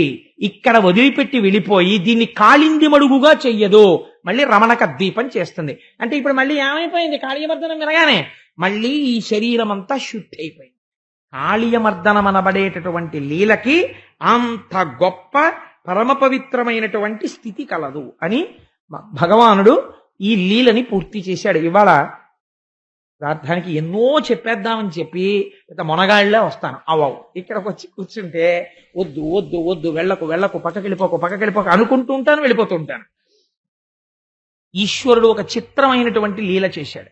ఏమి లేదండి నా కంగారు, ఎన్నాళ్ళైనా భాగవతం చెప్పచ్చు. నా కంగారల్లా ఏమిటంటే ఆయన పెళ్లి కొడుకుని చెయ్యాలి. 5వ తారీఖు రుక్మిణీ కళ్యాణం అనౌన్స్ అయిపోయింది. అప్పటికి ఆయన పాకుతుంటే పెళ్లి ఏం చేయింది? ఆయనకి యుక్త వయస్సు రావాలి, రుక్మిణీదేవిని వివాహం చేసుకునేటటువంటి పురుషుడు కాస్త నూనూగు మీసాలైనా రానివ్వద్దు. ఎప్పుడు ఇంకా కొండ ఎత్తిన 5 ఏళ్ల పిల్ల. అందుకే రేపు గోవింద పట్టాభిషేకం అనౌన్స్ చేసేస్తే తప్పకుండా తెస్తానని అనౌన్స్ చేశాను. కాబట్టి ఏమవుతోంది? ఆయనకి అసలు మీసాలు రానివ్వట్లేదు. ఎప్పుడు ఆ చంటి పిల్లాడి కింద అట్టే పెట్టి కూర్చోబెడుతున్నాం. నా తప్పు కాదండి, గోపాలకృష్ణ గారు ఇచ్చిన బ్యానర్ అది. వెనకాల అలా పెడితే ఆయన పెద్దవాడు ఎప్పుడవుతాడు? మళ్ళీ ఆయన అనుగ్రహం కలగాలి, ఆయన పెద్దవాడు అవ్వాలంతే. అప్పటి వరకు నన్ను ఇలా వేయించారు కదా, నేను అలాగే ఉంటానని పట్టు కూర్చున్నాడు. ఆయన అలాగే ఉంటున్నాడు. నాకు చాలా సంతోషంగా ఉందిరా. పైగా వేయించడం కూడా చూడండి, చక్కగా వెన్నముద్దట్టుకుని పోనీ అటు చూస్తున్నాడా, సభకేసి చూస్తూ ఇంతమందిని చూస్తూ నా వెనక వాడుండి చెప్పిస్తున్నాడు. పలికెడిది భాగవతమట పలికించు విభుండు రామభద్రుండట. ఆ వెనక సీతారాములు కృష్ణ భగవానుడు పాకుతున్నవాడే నడిపిస్తుంటే నేను పెళ్లి కొడుకుని ఇప్పుడు చేయనండి. అందుకని స్వామి తొందరగా పెళ్లి కొడుకు అని కోరుకుంటున్నాను. ఇప్పుడు ఈశ్వరుడు ఒక గమ్మత్తైనటువంటి లీల చేశాడు. అందులో ఒకనాడు కృష్ణుడు బలరాముడు అందరూ కలిసి ఆడుకుంటూ ఉంటారు. వీళ్ళు ఆడుకోవడంలో పొద్దు పోలేదనుకోండి, ఏదో చిత్ర విచిత్రమైనటువంటి ఆటలు ఆడుకుంటుంటారు. ఎప్పుడూ ఒకేలా ఉంటే ఏం తోస్తుంది? అందుకే సమయము పొద్దు పోని చోట పెద్దరికంతో ఉండకూడదు. ఇప్పుడు మీ అందరితో కలిసి ఇందులో లేకపోతే 150 మందితో కలిసి నేను వెంకటాచలం వస్తున్నాను అనుకోండి, వస్తుంటే మిమ్మల్ని అందరినీ భయపెట్టేసి ఖాళీ మర్దనని చెప్తాను హుష్ అనకూడదు. మీతో అంత్యాక్షరి ఆడాలి సరదాగా. ఎందుకనంటే అది సమయాన్ని ఉత్సాహంగా కాసేపు పొద్దుపుచ్చాలి. లోపల ఈశ్వరుణ్ణి గట్టిగా పట్టుకుని కాసేపు సరదాగా వినోదంగా నడిపించచ్చు. ఎవరి మనస్సు ఖేదపడకుండా సరదాగా గడపాలి. కృష్ణ భగవానుడు కూడా అది చేసి చూపించాడు. ఎంత చిత్రమే అంటే ఏమంటే అంత్యాక్షరీలు కూడా ఆడుతూ ఉండాలా అని అనకండి, నేను అదే ఉదాహరణకి చెప్పాను అంతే. కాబట్టి ఆ పిల్లలందరినీ తీసుకుని ఒక రోజున మనందరం ఆడుకుందాంరా, ఇలా ఎంతసేపు మనకి తోస్తుంది, 2 టీముల కింద వేసుకుందాం. బలరాముడు ఒక టీంకి కెప్టెన్, నేను ఒక టీంకి కెప్టెన్. ఇప్పుడు మనం చిన్నతనంలో ఆడిన ఆటలే అవి. పిల్లలందరూ వస్తారు, కెప్టెన్స్ ఏం చేస్తారంటే ఎంచుకుంటారు, ఒక ఆట ఆడదామన్నారు. ఇద్దరూ ఎంచుకోవడం మొదలు పెట్టగానే కృష్ణుడు చాలా చమత్కారి. అన్నయ్య అన్నయ్య నీతో చిన్న మాట మాట్లాడాలి ఇలా అన్నాడు. ఏంట్రా తమ్ముడు అని గబగబా వెళ్ళారు. ఇద్దరు చూడముచ్చటగా ఉంటారు. ఒక ఆయన తెల్లటైనా ఒక ఆయన నల్లటైనా. ఇద్దరు చెట్టు పక్కకి వెళ్ళారు. ఆయన అన్నాడు, అన్నయ్య అన్నయ్య జాగ్రత్త, గోపాల బాలుర్లో ఇవాళ ప్రచ్ఛన్న రూపంలో ప్రలంభుడన్న రాక్షసుడు వచ్చాడు. వాడు నా జోలికి రాడు, నిన్ను చంపుదామని వచ్చాడు. అన్నయ్య చాలా జాగ్రత్తగా ఉండు, వాణ్ణి నేను నా పార్టీలో పెట్టుకుంటాను, 1000 కళ్ళతో చూసుకోవచ్చు, వాణ్ణి నువ్వు కోరకన్నయ్య అని చెప్పాడు. అలాగేరా తమ్ముడు నువ్వే కోరుకో అయితే అన్నాడు. ఇద్దరు వచ్చారు. వాడెందుకు కృష్ణుడి పక్షంలో పెట్టారు వాణ్ణి అంటే వాడికి లోపల కడుపులో ఒక బెంగ ఒకటి ఉంది. కృష్ణుడి జోలికి మనం వెళ్ళొద్దు. ఇంతకుముందు చాలా మంది వచ్చారు ఈయన మీదకి, హనుమకి సుందరకాండలో హనుమ మీదకి వెళ్ళినట్టు. వచ్చిన వాళ్ళు మడిసిపోవడమే కానీ కృష్ణుణ్ణి ఏదో ప్రమాదం తెచ్చిన వాడు ఎవడు లేడు. కాబట్టి కృష్ణుడి జోలికి వెళ్ళడం కన్నా బలరాముడి జోలికి వెడితే తేలిక. బలరాముడికి ఏదైనా ప్రమాదం చేసేస్తే అన్నగారిని విడిచిపెట్టి ఉండలేక కృష్ణుడు ప్రమాదాన్ని తనే తెచ్చేసుకుంటాడు. కాబట్టి బలరాముడికి ఏదైనా ప్రమాదం తెద్దామని వాడు ఆలోచనలో ఉన్నాడు.